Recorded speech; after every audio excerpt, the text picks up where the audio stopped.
இப்ப உங்கள் உணர்வுகளை சொல்லுங்கள். உங்களுக்கு பல திருமண வாய்ப்புகள் வந்தன, ஆனால் அவை எவையும் கைகூடவில்லை. என்ன நிலை? பல வந்தாங்க, வீட்டுக்கு வந்தாங்க, சாப்பிட்டாங்க, போனாங்க, போய் லெட்டர் போடுறோம்னு சொன்னாங்க, அல்லது போய் கால் பண்றோம்னு சொன்னாங்க, அல்லது யோசிச்சு சொல்றோம்னு சொன்னாங்க. எத்தனையோ வந்தாங்க, நல்லா வீட்டுல சாப்பிட்டு போனது மட்டும்தான் மிச்சம். எந்த ஆன்சரும் இல்லை. இப்ப நீங்க என்ன நினைப்பீங்க? சராசரி ஒரு 15 வந்தேன்னு நினைக்கிறீங்க. சொல்லுங்க. எல்லா நாடுகளும் யாருக்கும் இதுவா நடக்கும். எவ்வளவு பேர் வந்து பார்த்துட்டு போனாலும் அந்த நாடியோடு தான் என்று நீங்க திருப்பி கொண்டிருக்கீங்க.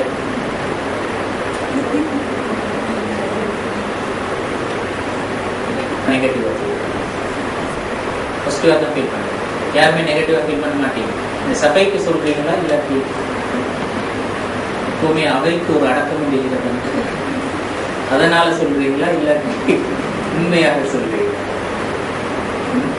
உண்மையா தான் சொல்றீங்க. அப்படியே பாசிட்டிவா தான் ஃபீல் பண்ணுவீங்க. யாருமே நெகட்டிவா ஃபீல் பண்ண மாட்டீங்க. அதாவது இவ்வளவு வந்து போன என்ன சொல்லி யாரையும் குறை சொல்ல முற்படுவீங்களா? தான் ஆக முக்கியம். ரசூல் ஸல்லல்லாஹு அலைஹி வஸல்லம் அவர்கள் என்ன சொன்னார்? உந்துரு இலா மன் அஸ்ஃபல மின்கும் வலா தந்துரு இலா மன் ஹுவ ஃபௌகக்கும் வஹுவ அஜ்தரு அல்லா தஸ்தரு நிஅமத்தல்லாஹ். ரசூல் ஸல்லல்லாஹு அலைஹி வஸல்லம் அவர்கள் சொன்ன விஷயம், நீங்க உங்களை விட அந்த தாழ்ந்தவர்களை, தரத்துல குறைந்தவர்களை நீங்க பாருங்க. உங்களை விட தரத்துல கூடினவர்களை, உங்களுக்கு மேல இருக்கின்றவர்களை நீங்க பார்க்கலாம், கீழே இருக்கின்றவர்களை பார்க்கலாம். இப்படி பார்ப்பதுதான் அந்த அல்லாஹ் தந்த நிஅமத்தை நாங்க சரியாக எடுத்துக்கொள்வதற்கு, சரியாக விளங்கிக் கொள்வதற்கு மிச்சம் பொருத்தமான அணுகுமுறை. அல்லாஹ் தந்த நியமத்தை வந்து நாங்க பிழையாக அந்த அல்லாஹ்வுடைய நியமத் சம்பந்தமான ஒரு பிழையான கருத்துக்கு வராமல் இருப்பதற்கு, ஒரு பிழையான மதிப்பீட்டுக்கு, அந்த கருதுகோளுக்கு வராமல் இருப்பதற்கு சரியான மதிப்பீட்டுக்கு நாங்க வரோம். அல்லாஹ்வுடைய அந்த அருளை நாங்க குறைத்து மதிப்பிடாமல் இருப்பதற்காக வேண்டி நாங்க இந்த அணுகுமுறை, இப்படியான ஒரு பார்வை பார்த்தல் தான் பொருத்தமானது என்பதை தான் ரசூல் ஸல்லல்லாஹு அலைஹி வஸல்லம் சொல்லுவாங்க. நீங்க உங்களுக்கு மேல் நிற்கிறார்கள பார்க்கலாம், கீழ் நிற்கிறார்கள பார்க்கலாம். அப்ப இயல்பாக நீங்க திருப்தி கொள்வீங்க. இயல்பாக திருப்தி மட்டுமல்ல, உண்மையிலே திருப்தி கப்பால அடுத்தவர்களுடைய சந்தோஷத்துல நானும் பங்கு கொள்றதாக இருக்கிறேன்.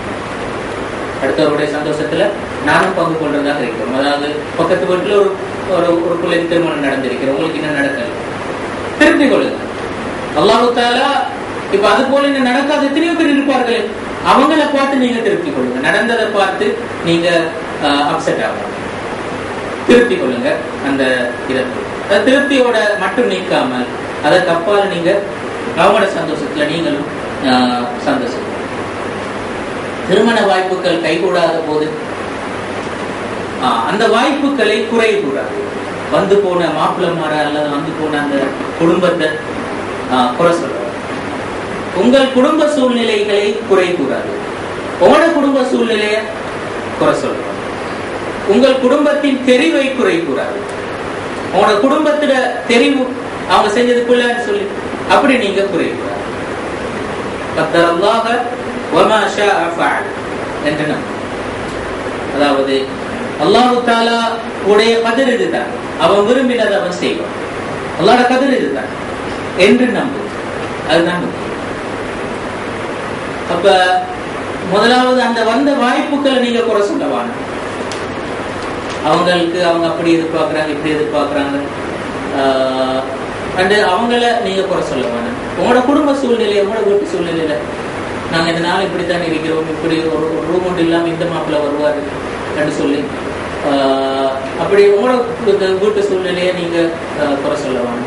எவ்வளோ சொல்லியிருக்கிறாங்க, அந்த இடத்துல வீடு இருக்கும், இந்த இடத்துல வீடு இருக்கும், இந்த பேருக்கு பக்கத்துல வீடு இருந்தா இந்த மாப்பிள்ள வரும் அப்படி சொல்லி நீங்க உங்களோட வீட்டு சூழ்நிலையை குறை சொல்லலாம். உங்களோட குடும்பத்துல தெரிவையும் குறை சொல்லலாம். தெரிவை அவங்க மேக்சிமம் ட்ரை பண்ணிருப்பாங்க, அல்லது சில பேர் குறையாக இருக்கலாம். ஆனால் நீங்க அந்த மனோநிலைக்கு போகவாங்க.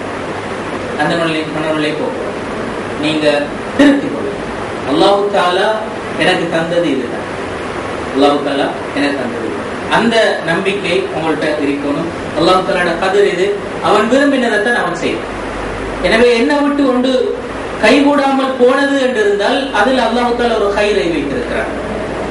அது எனக்கு சில சமயங்கள்ல தீங்காக அமையும், எனவேதான் அல்லாஹ் தஆலா தவிர்த்து இருக்கின்றான் என்று நாம் ஒரு விஷயம் நடைபெறுகிறது என்று அல்லாஹ் தஆலா எனக்கு அதுல ஹைரை வச்சிருக்கிறார், அது எனக்கு ஒரு நன்மை இருக்கிறது, எனவேதான் அல்லாஹ் தஆலா எனக்கு தருகின்றான் என்று நாம் அல்லாஹ்வுடைய கதிர் இதுதான். இந்த நம்பிக்கை எங்களுக்கு முக்கியமா. நாங்க இன்னொரு எக்ஸாம்பிள்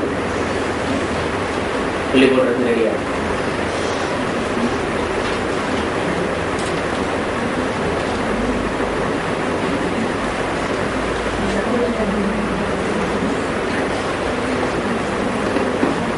இயல்பு மதிப்பீடு, திருமணம் அதற்கு பிறகான வாழ்க்கை சம்பந்தமான உங்களுடைய இயல்பு எப்படி இருக்கும் என்ற சம்பந்தமாக நீங்க ஒரு நாங்கள் ஒரு மதிப்பீடு செய்யணும். புள்ளிகள் போடுறதை பொறுத்தவரையில்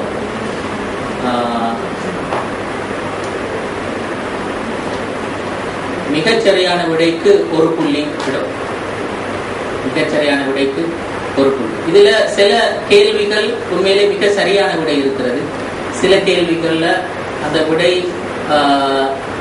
பொருத்தமில்லை. உண்மையிலே அது அந்த நாங்க இவ்வளவு நேரமும் பார்த்து வந்த அந்த கன்செப்டின் அடிப்படையில பாக்குற நேரத்துல அந்த விடை பொருத்தமில்லை. சில விடைகள் பொருத்தமானதாக இருக்கு. இப்படித்தான் நாங்க திங்க் பண்றது, இந்த அணுகுமுறையை கைக்கொள்வதுதான் மிக பொருத்தமானது. அப்ப பொருத்தமானதுக்கு நீங்க ஆம் என்று சொல்ல வேண்டும், பொருத்தம் இல்லை என்று சொல்வதற்கு இல்லை என்று சொல்ல வேண்டும். பொருத்தம் இல்லை என்று சொல்வதற்கு இல்லை என்று சொல்ல வேண்டும். அப்ப அந்த வகையில நீங்க ஆம் இல்லை என்று சொன்னாலும் போதும், ஆம் இல்லை என்று சொன்னாலும் போதும், அல்லது மிக சரியான விடைக்கு ஒரு புள்ளி, சரியான விடைக்கு ஒரு புள்ளி அப்படி போடும். எப்படி போட்டாலும் பிரச்சனை இல்லை. ஆம் இல்லை, அதாவது நீங்க இல்லைக்கு புள்ளி போட்டாலும் சரி, ஆமுக்கு புள்ளி போட்டாலும் சரி, இல்லை என்று இருந்தா அந்த விடை பொருத்தமில்லை என்று, அந்த அணுகுமுறை பொருத்தமில்லை என்று கருத்து, நீங்க அந்த பொருத்தமில்லைக்கு அப்ப புள்ளி போட்டு, அதாவது அணுகுமுறை பொருத்தம் என்று இருந்தா அதுக்கு நீங்க ஆம் என்றதுக்கு புள்ளி போட்டு. விளங்குற விஷயம். முதலாவது, சாலிகான ஒருவர் உங்களை திருமணம் பேசி வருகிறார், ஆனால் அவர் தனது தாயுடன் வசிக்க வேண்டும் என்று சொல்றார். சாலிகான ஒரு மனுஷர் அவங்கள கல்யாணம் பேசி வரார், நல்ல மனுஷன், எந்த பிரச்சனையும் இல்லை, எல்லாம் நல்ல. ஆனா அவர் சொல்றாரு என்னது, ஒரு நிபந்தனை போடுறார், வந்து என் உமாவோட இருக்கணும் சொல்லி சொல்ற. இப்ப நீங்க என்ன செய்வீங்க, ஆமான்னு சொல்லுவீங்களா இல்லைன்னு சொல்லுவீங்க? எது உங்களோட ஆன்சர்? எது உங்களோட ஆன்சர்? ஆமா, அதுக்கு நீங்க ஒத்துக்கொள்வீங்களா என்று இருந்தா அது சரி, அப்படி இருந்தாலும் நான் போவேன் என்று இருந்தா ஆம், இல்லை என்று இருந்தா நான் போக மாட்டேன் என்று இருந்தா இல்லை. இரண்டாவது, உங்களுக்கு வயது கூடிவிட்டது, ஒரு சாலிகான மனிதர் உங்களை திருமணம் செய்ய முன் வருகிறார், ஆனால் அவருக்கு கம்பீரமான தோற்றம் இல்லை, பார்க்கறதுக்கு கொஞ்சம் அப்படி நோஞ்சான் மாதிரி இருக்கு. உங்களுக்கும் போய் வயசு கூடிச்சு, 25-30 ஆயிடுச்சு. இப்ப ஆனா நல்ல மனுஷன் தான், நான் வந்து முன் வராரு, பாவமே சொல்லி பார்த்து முன் வராரு, கல்யாணம் முடிக்கிறது. அவருக்கு பாட்டு சாட்டமான தோற்றம் இல்லைதான், கோழி தோணி கோணி மாதிரி இல்லை, அவர் வரதுகள் இது மாதிரியும் இல்லை, சும்மா சாதாரண ஒரு ஆளா இல்லை. அப்ப நீங்க என்ன செய்வீங்க? ஏற்றுக்கொள்வீங்களா மறுப்பீங்க? இந்த சூழ்நிலையெல்லாம் வரும், இந்த சூழ்நிலையெல்லாம் வரும். மூன்றாவது, ஒரு சாலிகான மனிதர் உங்களை திருமணம் செய்ய முன் வருகிறார், ஆனால் அவர் தொழில் பார்க்கும் இடம் மிக தொலைவில் இருக்கிறது. ஒரு தொழில் செய்யற இடம் மிக தூர இது, நீங்க கல்யாணம் முடிச்சு அங்க போறோம் என்று சொல்ற, மட்டக்களப்புக்கு வரணும் சொல்லி சொல்றோம். நீங்க என்ன செய்வீங்க? நீங்க கொழும்பு திண்ணல கொழும்பு 5 நிக்கிறீங்க, உங்களை மட்டக்களப்புக்கு கூப்பிடுறாரு, அங்க வந்து இருக்கணும் சொல்லு. இப்ப நீங்க என்ன முடிவு எடுப்பீங்க? ஆமென்று சொல்லுவீங்களா, இல்லை என்று சொல்லுவீங்க. அடுத்து 4, ஒருவர் உங்களை திருமணம் செய்ய முன் வருகிறார். ஆனால் அவரது வீடு மிகவும் சிறியது. படுக்கை அறையில் ஒரு சிறிய கட்டிலும் கதிரையுமே இருக்கின்றது. நீங்க என்ன செய்வீங்க? ஆமென்று சொல்லுவீங்களா, இல்லை? அவரோட வீடு மிச்சம் சிரிச்சு, அவர் சீதனமெல்லாம் கேட்கல, எங்க வீட்டுல வந்துருங்கன்னு சொல்றாரு. அவரோட வீடு மிச்சம் சிரிச்சு, படுக்கை அறையில ஒரு சிறிய கட்டில் இருக்குது, ஒரு கதிரை இருக்குது, இவ்வளவுதான். நீங்க என்ன சொல்லுவீங்க? பரவாயில்ல, சிறிய கட்டில 2 பேரும் படுப்போம், கதிரையில ஒருவர் ஒரு மாறி மாறி உட்காரு என்று சொல்லி நீங்க ஆப் சொல்லுவீங்களா? இல்லாட்டி வாப்பாட சொல்லி பெரிய கட்டிலும் இன்னொரு கதிரை வாங்கிக் கொள்ளாருன்னு சொல்லி ஆப் சொல்லுவீங்க. அடுத்து 4வது, ஒருவர் உங்களை திருமணம் செய்ய முன் வருகிறார். ஆனால் அவருக்கு வீடு இல்லை. உங்கள் வீட்டில் தங்கிடம் கேட்கிறார். நிறைய நடக்கிறது. நீங்க என்ன சொல்லுவீங்க?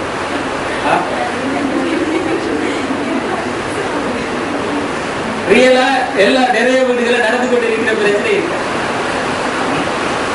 உங்களுக்கு வீட்டுல தங்குறது இறங்கி உங்களுக்கு ஒரு ரூம் இருந்தா போதும், நீங்க ஒரு ரூம் தாங்க. பிறகு ஒரு காலத்துல 4-5 வருஷத்துக்கு பிறகு நாங்க தனியா ஒரு பார்த்து கொள்றோம். நீங்க என்ன சொல்லுவீங்க? நீங்க ஆமென்று சொல்லுவீங்களா, இல்லை எது ஒன்றா?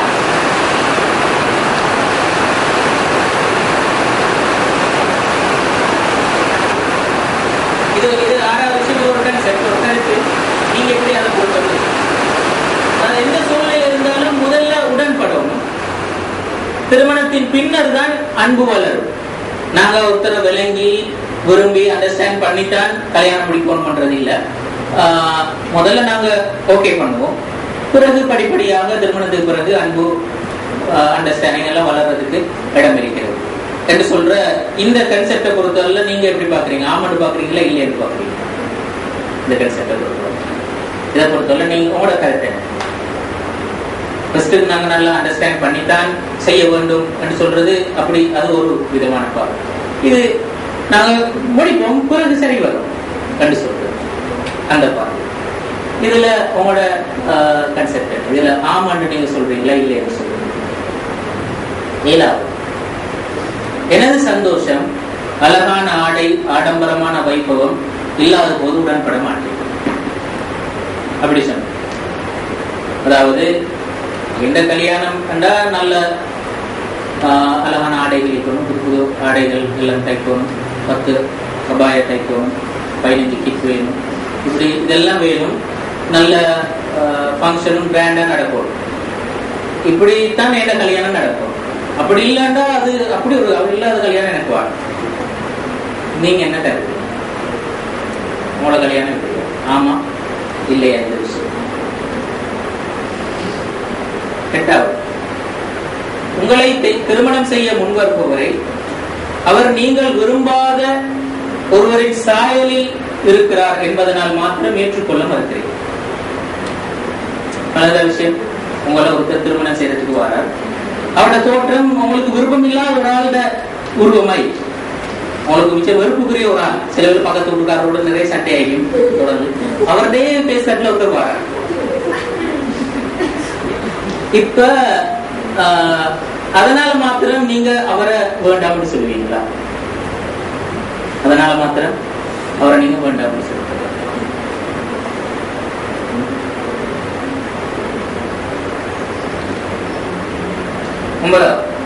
உங்களது கணவர் அழகாகவும் உயரமாகவும் கம்பீரமாகவும் இருத்தல் அவசியம். அழகா இருக்கணும், உயரமாக இருக்கணும், கம்பீரமாக இருக்கணும், அப்படி இருக்கிறது முக்கியம் என்று நீங்க கருதுறீங்க. சொல்றீங்களா? அடுத்து, திருமணம் பேசப்பட்டவர் வசதியான வாழ்க்கையை பெற்றுக் கொள்ளும் வரை எவ்வளவு காலமும் காத்திருப்பேன். இப்படி நீங்க நினைக்கிறீங்க? திருமணம் பேசப்பட்டவர் வசதியான வாழ்க்கையை பெற்றுக்கொள்ளும் வரை எவ்வளவு காலமும் காத்திருக்கும். உங்களை ஒருத்தர் திருமணம் பேசிக்கிறார், பேசின அவர் பேசுற நேரத்துல பெரிய வசதிகள் இல்லை. அப்ப அவரு கொஞ்சம் நல்ல வசதிகளை அவர் சொல்றாரு, நான் ஒரு 10 வருஷம் அல்லது ஒரு 5 வருஷம் இங்கேயாவது போயிட்டு யூகேக்கு போயிட்டோ, ஜப்பானுக்கு போயிட்டோ, சைப்ரஸுக்கு போயிட்டோ, இங்க போயிட்டு அங்க போயிட்டு பெட்ரோல் சைட்ல தான் நீங்கிறது இருந்துட்டு வந்து நல்லா சம்பாதிச்சு இங்க வீடை கட்டி நாங்க அப்ப அந்த வசதி வந்ததுக்கு வரும் வரையில இப்ப பேசி வச்சுட்டு கட்டிக்கிறார். 5, 10, 15, 20 அது அவர் இன்னும் பெட்ரோல் சைட்ல தான் இருக்கிறார். அப்ப அந்த அதுவரையில காத்திருப்பீங்களா? இல்லாட்டி உங்களோட கன்செப்ட் வேறு, பேசினா முடிச்சிருவாங்க. அந்த 5, 10 வருஷம் அவர் சம்பாதிச்சுட்டு வர காட்டி பார்த்துட்டு இருக்கிற வியாபாரம் எல்லாம் சரி வராது. ரெண்டு நீங்க என்ன கருது? மிகச்சரியான விடைக்கு ஒரு புள்ளி போடுங்க. இப்படி நீங்க விட போட்டிக்கிறீங்களா? அதாவது இதுல சொல்ல வர என்றால் இந்த 1 முதல் 6 வரையிலான விஷயங்கள் அது அந்த கருத்து பாசிட்டிவான, அப்படி நாங்கள் சிந்திக்கலாம் என்று சொல்லுவோம். 7, 8, 9, 10 என்று சொல்வது அப்படி நாங்கள் சிந்திப்பது பொருத்தம் இல்லை என்று சொல்லுவோம். இப்ப நாங்கள் சிந்திப்பது பொருத்தம் இல்லை என்று சொல்லுவோம். இப்படி நீங்க ஆன்சர் பண்ணிக்கிறீங்க. இப்படி 1 முதல் 6 வரைக்கு ஆம் என்ற பதில் உங்கள இருக்கிறதா? 1 முதல் 6 வரையில ஆம் என்ற பதில் இருக்கிறது. 7 முதல் 10 வரையில இல்லை என்ற பதில் இருக்கிறது. விளையாட இந்த விஷயம் அதாவது நாங்க சொல்றோம், அந்த 1 முதல் 6 வரையில் உள்ள அந்த பாயிண்ட்ஸ் வந்து அதுல சொல்லப்பட்ட அந்த வடிவங்கள்ல நாங்க போகலாம், சிந்திக்கலாம், பிரச்சனை இல்லை. அப்படி சிந்திப்பது தான் எங்களோட லைஃபை பொறுத்தவரை பொருத்தமானது என்று சொல்றது. சலையான ஒருத்தர் திருமணம் பேசி வரார், அவரோட உமாவோட தான் ஈக்குவல் சொல்றாரு. இப்ப இது வந்து ஒரு பிழையான எதிர்பார்ப்பா இல்ல. அந்த சூழல்ல நாங்க அந்த சூழல்ல நாங்க அதற்கேற்ற விதத்தில் எங்களை அந்த சமைச்சு கொள்றது பொருத்தமாக இல்ல. அதே அப்படி அந்த இடத்துல நாங்க பாசிட்டிவாக திங்க் பண்றதுதான் எங்க லைஃபுக்கு மிச்சம் பொருத்தமான. பாசிட்டிவாக திங்க் பண்றது லைஃபுக்கு மிச்சம் பொருத்தம். அது போல உங்களுக்கு வயசு கூட்டிட்டு ஒருத்தர் திருமணம் பேசி வரார், அவருக்கு கம்பீரமான தோற்றம் இல்லை. இந்த தோற்றத்தை வச்சு நாங்க முடிவெடுக்காமல் இருந்தல் பொருத்தமான. அப்ப ஒருத்தர் முன்வாரார் என்று இருக்கிற நேரத்துல நாங்க அவருக்கு சந்தர்ப்பம் அளிக்கிறது மிச்சம் பொருத்தமாக. அதே போல அந்த தொழில் பார்க்கும் இடம் தூரமாக இருத்தல் என்று சொல்றது, அது கூட அதுக்கும் அதை காரணமாக வச்சு நாங்க மறுதளித்தலும் அது ஒரு திருமணத்துல ஒரு பாசிட்டிவான ஒரு அணுகுமுறை அல்ல, ஒரு பொருத்தமற்ற ஒரு அணுகுமுறை.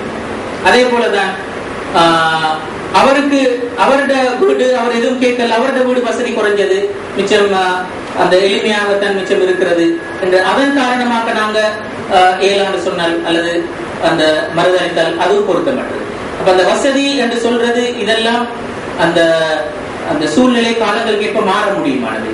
இப்ப அதை மட்டும் வச்சு நாங்க ஒரு மனிதரை நிராகரித்தல் என்று சொல்றது அவ்வளவு தூரம் ஒரு பாசிட்டிவான அணுகுமுறை.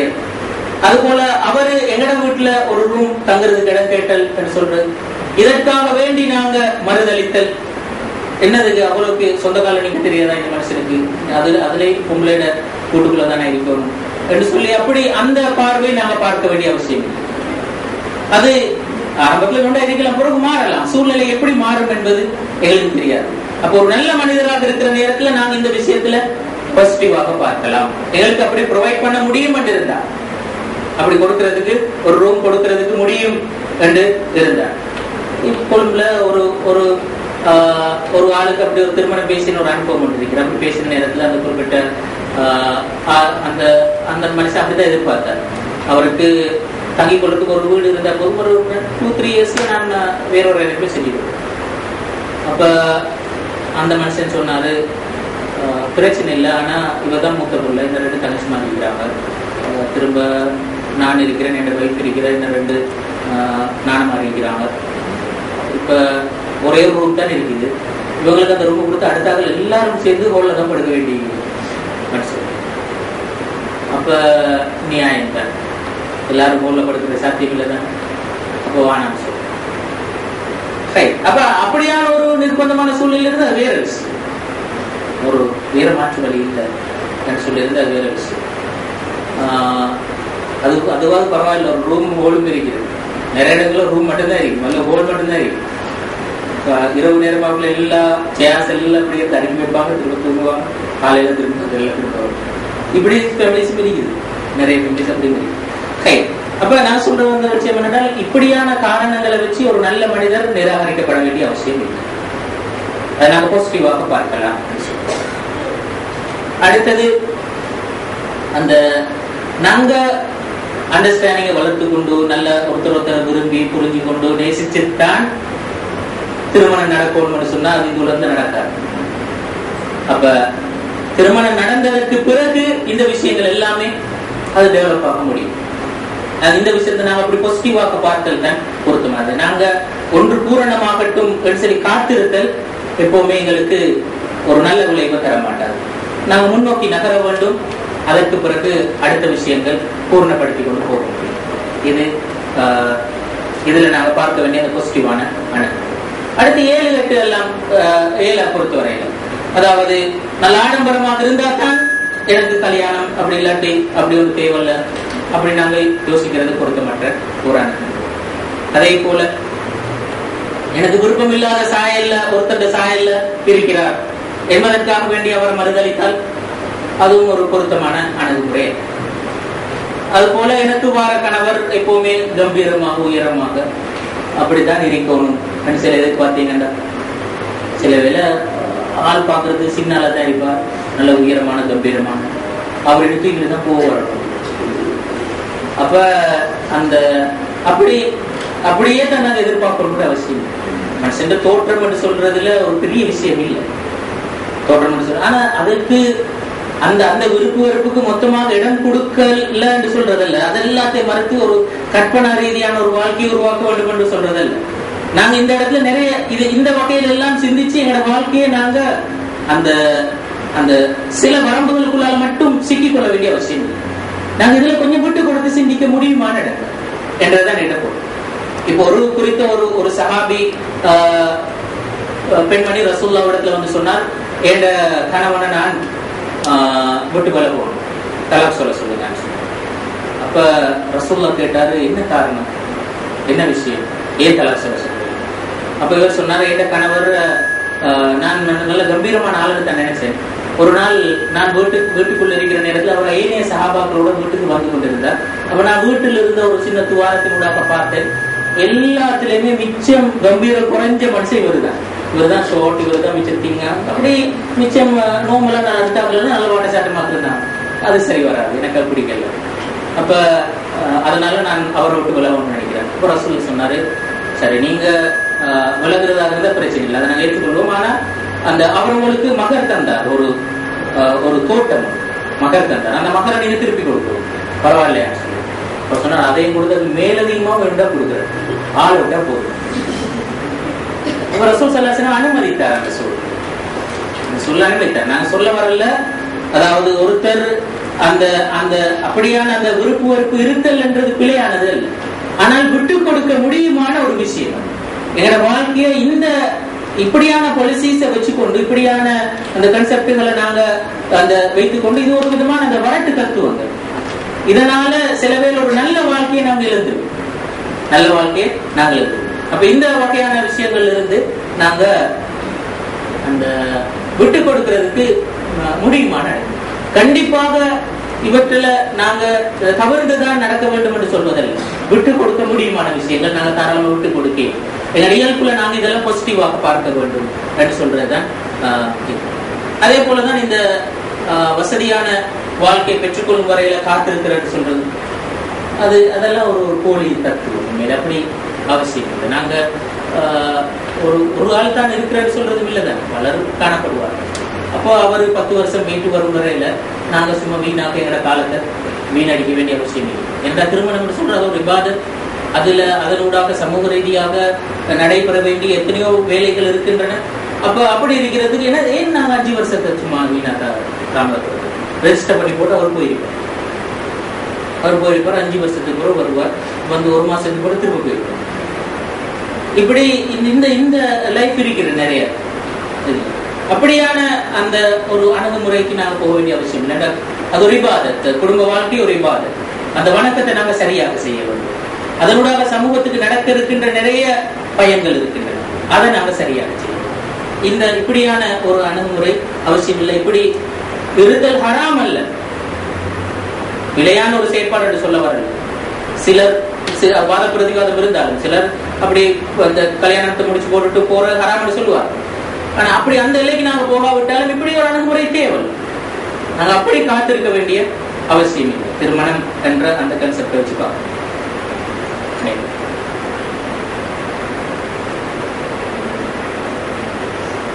இதான் உங்களுக்கு அந்த வழங்கின இந்த புள்ளிகள். இது அவ்வளவு ஒரு முக்கியம் இல்லை, நாங்க பார்த்திருக்கோம். புள்ளிகள் 5க்கும் 7க்கும் இடையில் என்றால் புத்திரத்துள்ளாக இல்லத்தி புத்திரநாசம் அலைக்கா. உங்களுக்கு அல்லாஹ் தஆலா வழங்கின இயல்புல நீங்க சரியாயிருக்கிறீங்க, இயல்பு சரியாக இருக்கு. 5க்கும் 3க்கும் இடையில என்றால் உங்களோட உள்ளத்தோடு இன்னும் சற்று முயற்சி செய்யுங்க, உங்கள் இயல்புக்கு நீங்க திரும்புவீங்க. புள்ளிகள் 3ஐ விட குறைவாண்டா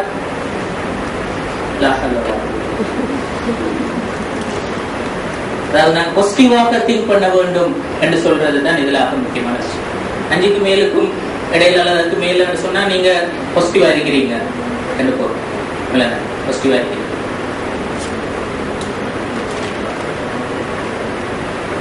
இது சம்பந்தமாக என்ன நினைக்கிறீங்க? இது நிறைய நீங்க படிக்கிற காலங்கள்ல கேள்விப்பட்டிருப்பீங்க. இப்படியான ஒரு இந்த வார்த்தைகளை உங்கள் தராசில் இட்டு பாருங்க. திருமணம் 1000 காலத்து பயிர் சொல்லுவாங்க, கேள்விப்பட்டிருக்கிறேன். 1000 காலத்து பயிர் திருமணம் சொல்றது அந்த ஒரு விஷயம், அந்த ஒரு நிகழ்ச்சியோட முடிஞ்சு போற விஷயம் இல்லை. அது அப்படி பரம்பரையா தொடருகின்ற ஒரு விஷயம் என்று சொல்லுவோம். 1000 பொய்யை சொல்லியனும் ஒரு திருமணத்தை நடாத்து சொல்லுவோம். 1000 பொய்யை சொல்லியனும் ஒரு திருமணத்தை நடாத்து சொல்லுவோம். கல்யாணம் பண்ணிப்பார் வீடு கட்டிப்பார் என்று சொல்லுவோம். திருமணம் ஒரு கோட்டை, வெளியே இருப்பவர்கள் உள்ளே செல்ல துடிக்கிறார்கள், உள்ளே இருப்பவர்கள் வெளியே வர துடிக்கிறார்கள். இப்படி கண்ணதாசன் சொல்லுவார். இப்படி அது போல கல்லானாலும் கணவன் புல்லானாலும் புருஷன் என்று சொல்லி இந்த மாதிரி வார்த்தைகள் எங்கட சமூக புழக்கத்தில் இருக்கின்ற வார்த்தை. இது சம்பந்தமாக என்ன சொல்லுவோம்? இந்த வார்த்தைகள் சம்பந்தமாக திருமணம் என்ற அந்த பேச்சு வார நேரத்துல இதெல்லாம் சும்மா சாதாரண பேசுவார்களா? ஆட்சிமார்கள் அதை இப்படியான வசனங்களை மேற்கோள் காட்டி தான் நம்ம பேசுவாங்க. குர்ஆன் வசனங்களை ஹதீஸ்கள் எல்லாம் ஆதாரம் காட்ட கொடுத்துட்டு இவற்றை ஆதாரம் காட்டி தான் பேசுவாங்க. இப்ப இது சம்பந்தமாக நீங்க என்ன கருதுறீங்க? திருமணம் 1000 காலத்து இது எதையாவது எது சம்பந்தமாக வேணும் உங்களோட ஒப்பீனியன் என்ன? இதில் சம்பந்தம் சொல்லுங்க, பேசுங்க, என்ன கருதுறீங்க?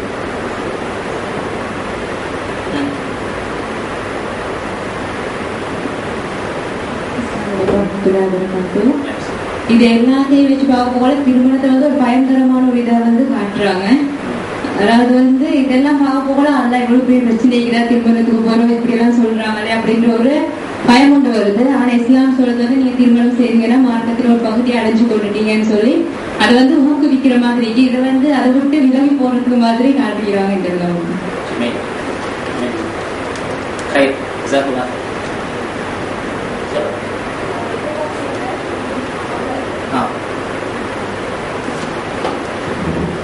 அந்த டெஸ்ட்டை கொஞ்சம்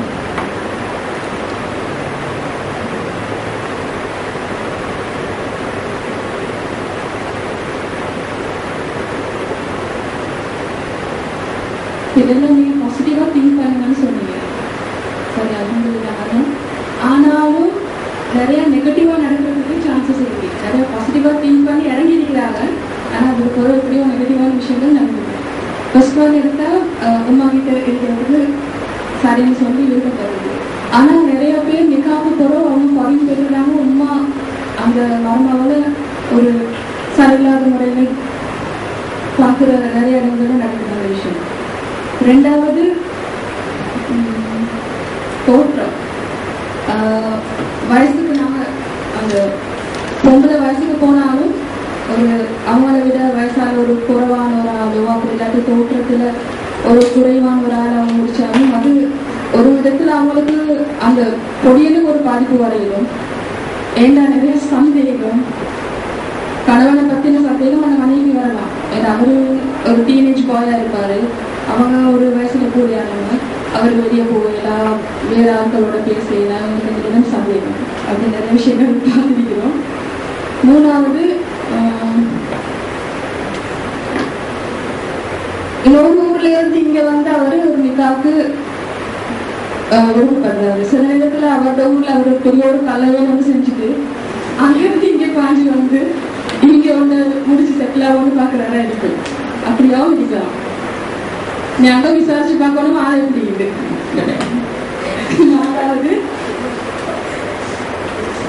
நாலாவது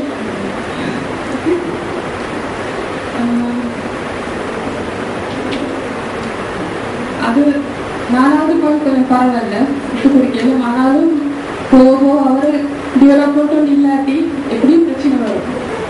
அஞ்சாவது பாயிண்ட்ல வீட்டுல ஒரு ரூம் கேட்டு வருவாரு, கடைசிக்கு வீட்டையே முடிஞ்சிடுவாரு. நிறைய நடந்துருக்கு குடும்பத்துக்குள்ளே பார்க்கலாம். ஏழாவது பாயிண்ட், ஆறாவது ஓகே, ஏழாவது பாயிண்ட் அதுவும் சரி. எட்டாவது, மூன்றாவது இன்னொரு விஷயம் ஒன்று பிரதிபலிக்கிற, அதாவது நாங்க இப்ப திருமணம் முடிச்சதுக்கு பிறகு நடக்கின்ற பிரச்சனைகளுக்கு ஆரம்பத்துல நாங்க இப்படி செஞ்சதுதான் காரணம் என்ற அந்த அடிப்படையில நின்று நாங்க சிந்திக்கிறோம். அது இப்படி சிந்திக்க வேண்டிய அவசியம் இல்லை. அதாவது மாமி மருமகளை நல்லா நடத்துறா இல்ல கொடுமைப்படுத்துறா என்று இருந்தா மாமியோட இருக்கிற என்று சொல்லி நிபந்தனையோட கல்யாணம் முடிச்சதுதானா காரணம்? அதான் காரணம் மாமி மருமகளை கொடுமைப்படுத்துறது. அதுக்கு தானே அவ ஏற்கனவே பிளான் பண்ணி கொண்டு ஒரு பொம்பளை எடுத்து கொடுமைப்படுத்தணும் தானே கூட இருக்கணும்னு சொல்லி அவ வந்தா? நிச்சயமாக. அப்ப அங்க செய்யப்பட வேண்டிய இன்னொரு வேலை இருக்கிற, கல்யாணம் முடிச்சதுக்கு பிறகு மாப்பிள்ளையோட எப்படி இருக்கணும் என்று சொல்றதும், கல்யாணம் முடிச்சதுக்கு பிறகு மாமியோட எப்படி வாழணும் என்று சொல்றதும், அது எப்படி கல்யாணத்துக்கு மாப்பிள்ளையை தெரிவு செய்ய வேண்டும் என்பது போல அது இன்னொரு ட்ரைனிங், அது வேற. அப்ப அந்த விஷயத்துல நாங்க குறைபாடு விடுவதுதான் உண்மையிலே அங்க காரணம். இங்க நாங்க இந்த நிபந்தனையோட திருமணம் முடிச்சது அல்ல, திருமணம் முடிச்சது அல்ல காரணம். அப்ப அது அந்த அந்த விடயத்தை நாங்க அது சரியா புரிஞ்சுக்கிறோம். ரசூல் ஸல்லல்லாஹு அலைஹி வஸல்லம் அவர்கள் முடிக்கலையா 25 வயசாக இருக்கிற இந்த 40 வயசு பொம்பளை, அந்த பொம்பளை மௌத்தா போகும் வரையில வேற யாரையாவது ரசூல்ல முடிச்சாரா? இல்ல. அந்த பொம்பளை மௌத்தா போனதுக்கு பிறகுதான் அடுத்த எல்லா திருமணத்தையும் ரசூல் ஸல்லல்லாஹு அலைஹி வஸல்லம் முடிச்சார். அப்ப இது நடைமுறை யதார்த்தத்தில் இருக்கிறது. நான் சொல்றேன், அப்ப அங்க உள் வாழ்க்கை எப்படி இருக்கிறது என்பதுதான் முக்கியம். உள் வாழ்க்கை எப்படி இருக்கிறது? உள் வாழ்க்கையில நாங்க சராசரியான அந்த ஒழுங்குகள், அதுல நாங்க எங்க அண்டர்ஸ்டாண்டிங் சரியா டெவலப் பண்ணாம இப்படி அங்க குறைபாடு விட்டுருவதுதான் காரணமே ஒழிய சின்ன படியில முடிச்சார்கள் என்று சொல்றது அது அது காரணமாக இல்ல. அது அப்படி இருத்தல் ஒரு பிரச்சனை வருவதற்கான சூழல் இருக்கிறது, இல்லைன்னு சொல்லல, சூழல் இருக்கிறது. அடுத்தது இங்க நான் போக்கஸ் பண்ணினது உண்மையிலே வயசு குறைந்த ஆளுன்ற விஷயத்தை போக்கஸ் பண்ணல, வயசு குறைஞ்ச ஆளுன்ற விஷயத்தை போக்கஸ் பண்ணல. அப்படி அது சம்பந்தமா நாங்க பின்னால பார்ப்போம். அப்படி அந்த வயது பொறுத்தவரையில அது எப்படி இருக்கணும்ன்றது அது இன்னொரு விஷயம், சப்ஜெக்ட்ல பின்னால் வருகிறது. நான் அந்த விஷயத்தை நாடல்ல. ஆனால் அந்த அவர்களுடைய உள்வாழ்க்கை எப்படி இருக்கிறதுதான் முக்கியம். இதுல அந்த பகுதி தான் நாங்க கவனம் செலுத்த வேண்டிய விஷயங்கள். மற்றபடிக்கு இங்க முன்னால் உள்ள நிபந்தனைகள் அதற்கு காரணமாக அப்படி நாங்க பார்க்க வேண்டிய அவசியம். அடுத்த இடத்துல நாங்க ஃபர்ஸ்ட் ஸ்டெப்ல நாங்க சரியாக நடந்து கொண்டோம், செகண்ட் ஸ்டெப்லயும் சரியா நடக்கும், தேர்ட்லயும் சரியா நடக்கும், போர்த்லயும் சரியா நடக்கும். இப்பதான் முழு லைஃபும் நல்லா போகும். முதல்ல மட்டும் சரியா நடந்து கொண்டோம், அடுத்ததுல சரியா நடக்காமல் இருந்து விட்டுட்டு நாங்க முதல்ல திரும்ப மீண்டும் குறை சொல்லாமல் வாழ்க்கையில எல்லா இடத்திலையும் நாங்க பெர்ஃபெக்டா இருக்கிறது, எல்லா இடத்துலயும் நல்லா நடந்து கொள்வது. அப்பதான் நாங்க எல்லா இடத்துலயுமே வெற்றி பெறுகின்றவர்களாக.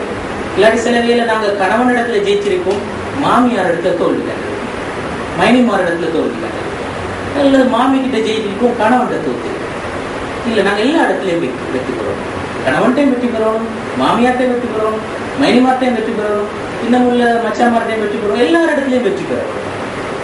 நாங்கள் ஒரு இடத்துல வெற்றி பெற்று இன்னொரு இடத்துல தோல்வி காணுகின்றவர்களாக இருக்கக்கூடாது. அதெல்லாம் சேர்ந்துதான் எங்களோட லைஃப்.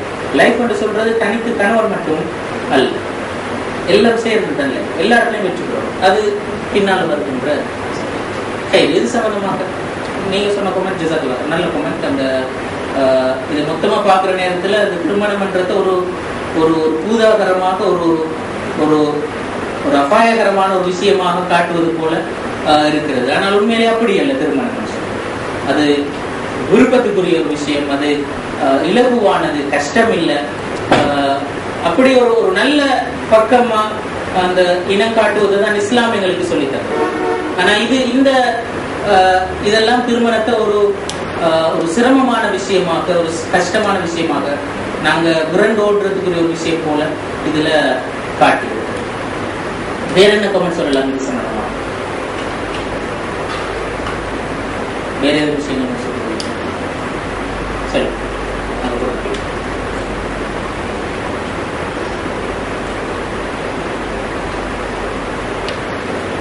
அஸ்ஸலாமு அலைக்கும். இந்த இதுல வந்து ஒன்றுக்கு கல்யாணம் பண்ணிப்பார், வீடு கட்டிப்பாருங்க. இப்ப அதுல சொல்றேன்னா ஒரு வெட்டிங் ஒன்று எடுக்கிறே எவ்வளவு பிழைகளை பிரதிபலிக்கிறதா தான் இருக்கு. குடும்ப வாழ்க்கையில என்னென்ன பிழைகள் இருக்கின்றது என்றதை எல்லாம் சொல்றதா தான் இருக்கு. குடும்ப வாழ்க்கைக்குள்ளால் உள்ள பிழைகளின் காரணமாக வாழ வேண்டிய அந்த அழகான வாழ்க்கைய வாழாமல் விட்டதன் காரணமாக அல்லது பிழையாக வாழ்ந்ததன் காரணமாக அதுல வந்த கசப்புகள பிரதிபலிப்புகள் இப்படித்தானே இருக்கு. கசப்புகள பிரதிபலிப்பு. அப்ப ஆனால் உண்மையில என்னது? அப்படி அல்ல. யதார்த்தம் அதுவல்ல, உண்மை அதுவல்ல. இஸ்லாம் திருமணத்தை பற்றி சொன்னது அதுவல்ல, அல்லது திருமணத்தை உண்மையாக அந்த மனுஷ இயல்பும் அதுவல்ல, வெறுப்பும் கசப்பும் அல்ல. அதான் இதுல நாங்க புரிந்து கொண்ட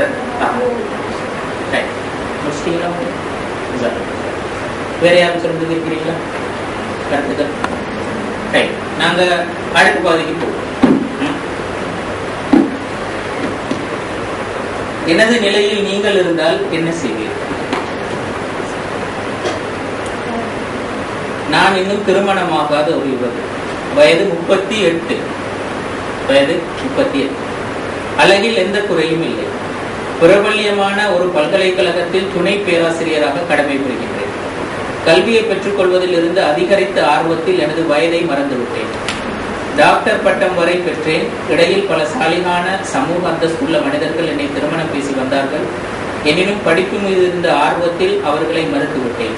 படிப்பு முடிந்து விட்டது. விழித்து பார்த்தால் வயது கடந்து விட்டது. என்னை திருமணம் செய்ய முன்வந்தவர்கள் ஒன்றில் 2ஆம் தாரமாக கேட்டார்கள், அல்லது பல பிள்ளைகளுடன் காணப்பட்டனர், அல்லது என்னை விட அறிவு தரத்தில் குறைந்தவர்களாக இருந்தனர். எனக்கு ஏன் இவ்வாறு நடக்கின்றது? என்னிடம் என்ன குறை இருக்கின்றது? இது என்னையே நான் அடிக்கடி கேட்டுக்கொண்ட கேள்வி. தற்பொழுது என்னை ஒருவரும் திருமணம் செய்ய முன்வருவதில்லை. இப்பொழுது எனது இந்த வாழ்க்கையை விடவும் 2ஆம் தாரமாக வேணும் யாராவது திருமணம் செய்தால் போதும் என நினைக்கின்றேன். நான் என்ன செய்ய முடியும்?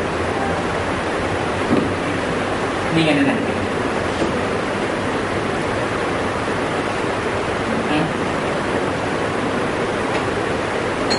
இது கற்பனை அல்ல.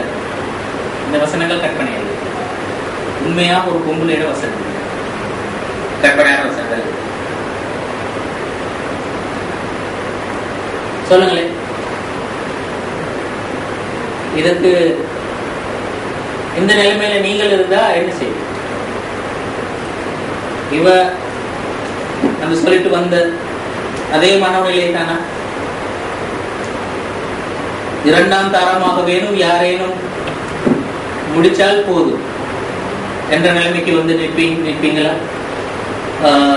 என்ன நீங்க என்ன ஃபீல் பண்றீங்க? இதுல நடக்க வேண்டியது சம்பந்தமாக என்ன நினைக்கிறீங்க? ஏதாவது கரெக்ட் சொல்றீங்களா? நடந்தது சம்பந்தமாக, நடக்க வேண்டிய சம்பந்தமாக சொல்லுங்க. இதுக்கு முதல்ல வந்து நான் பார்த்து சொல்லணும்.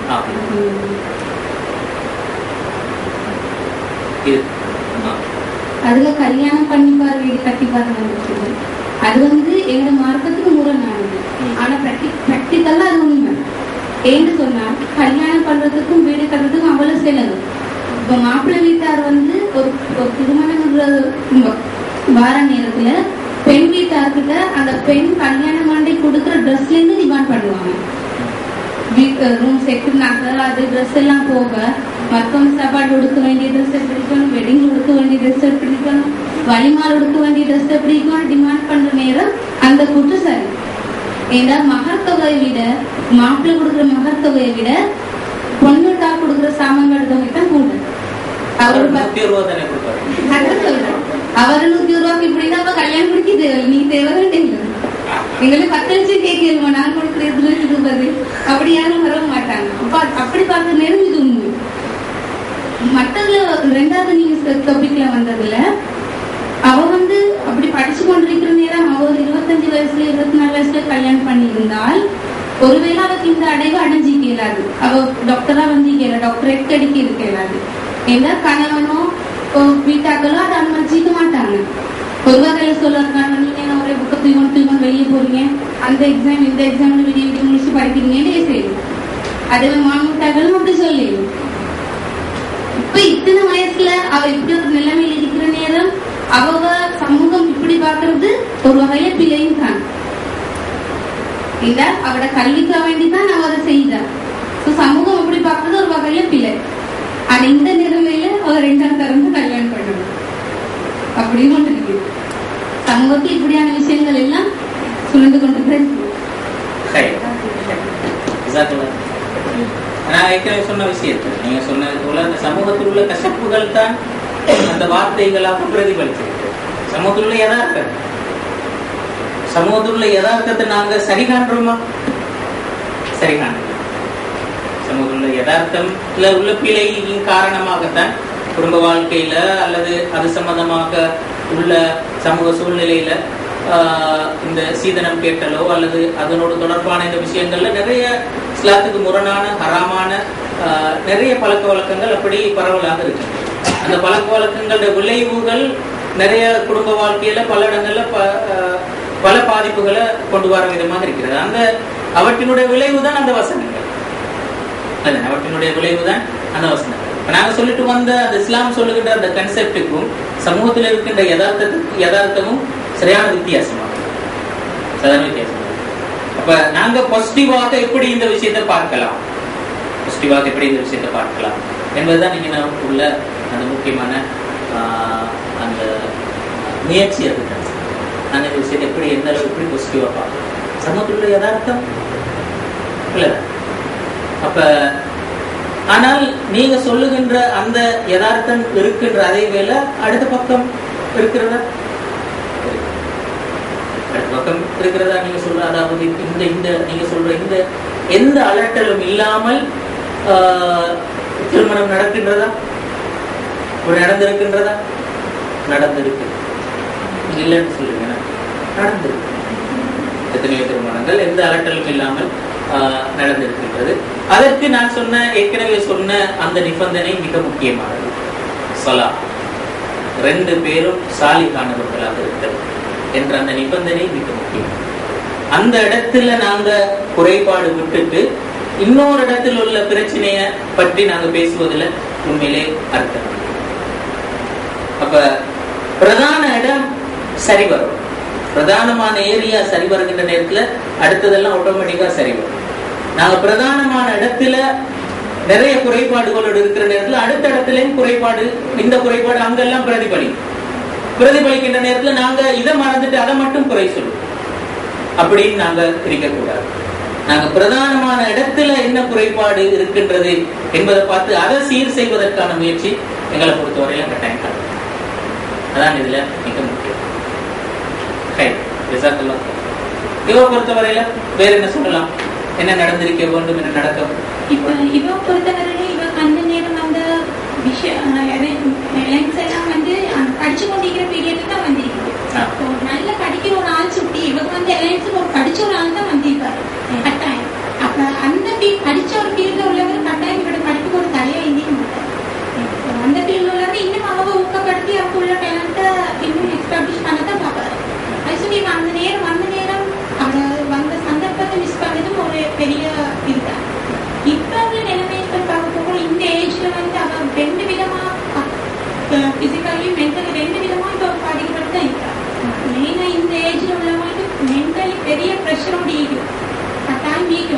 சேர்ந்து 2-3 பேர் தெரியுது அண்டி.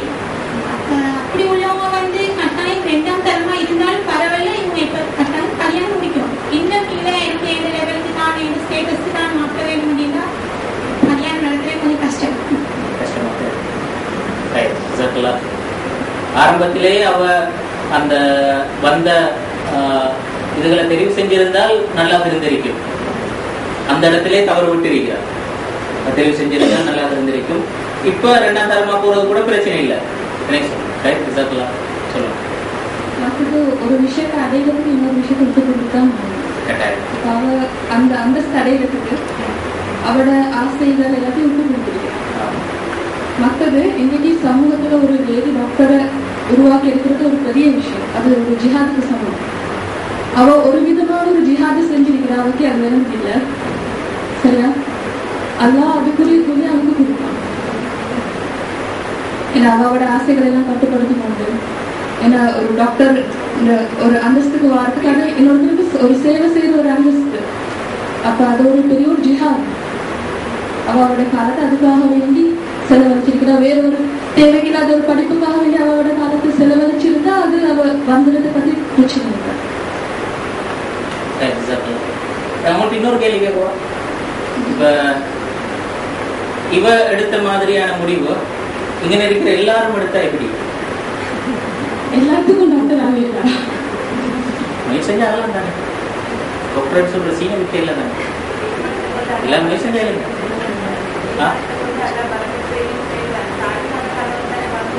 வந்திருப்பீங்களா?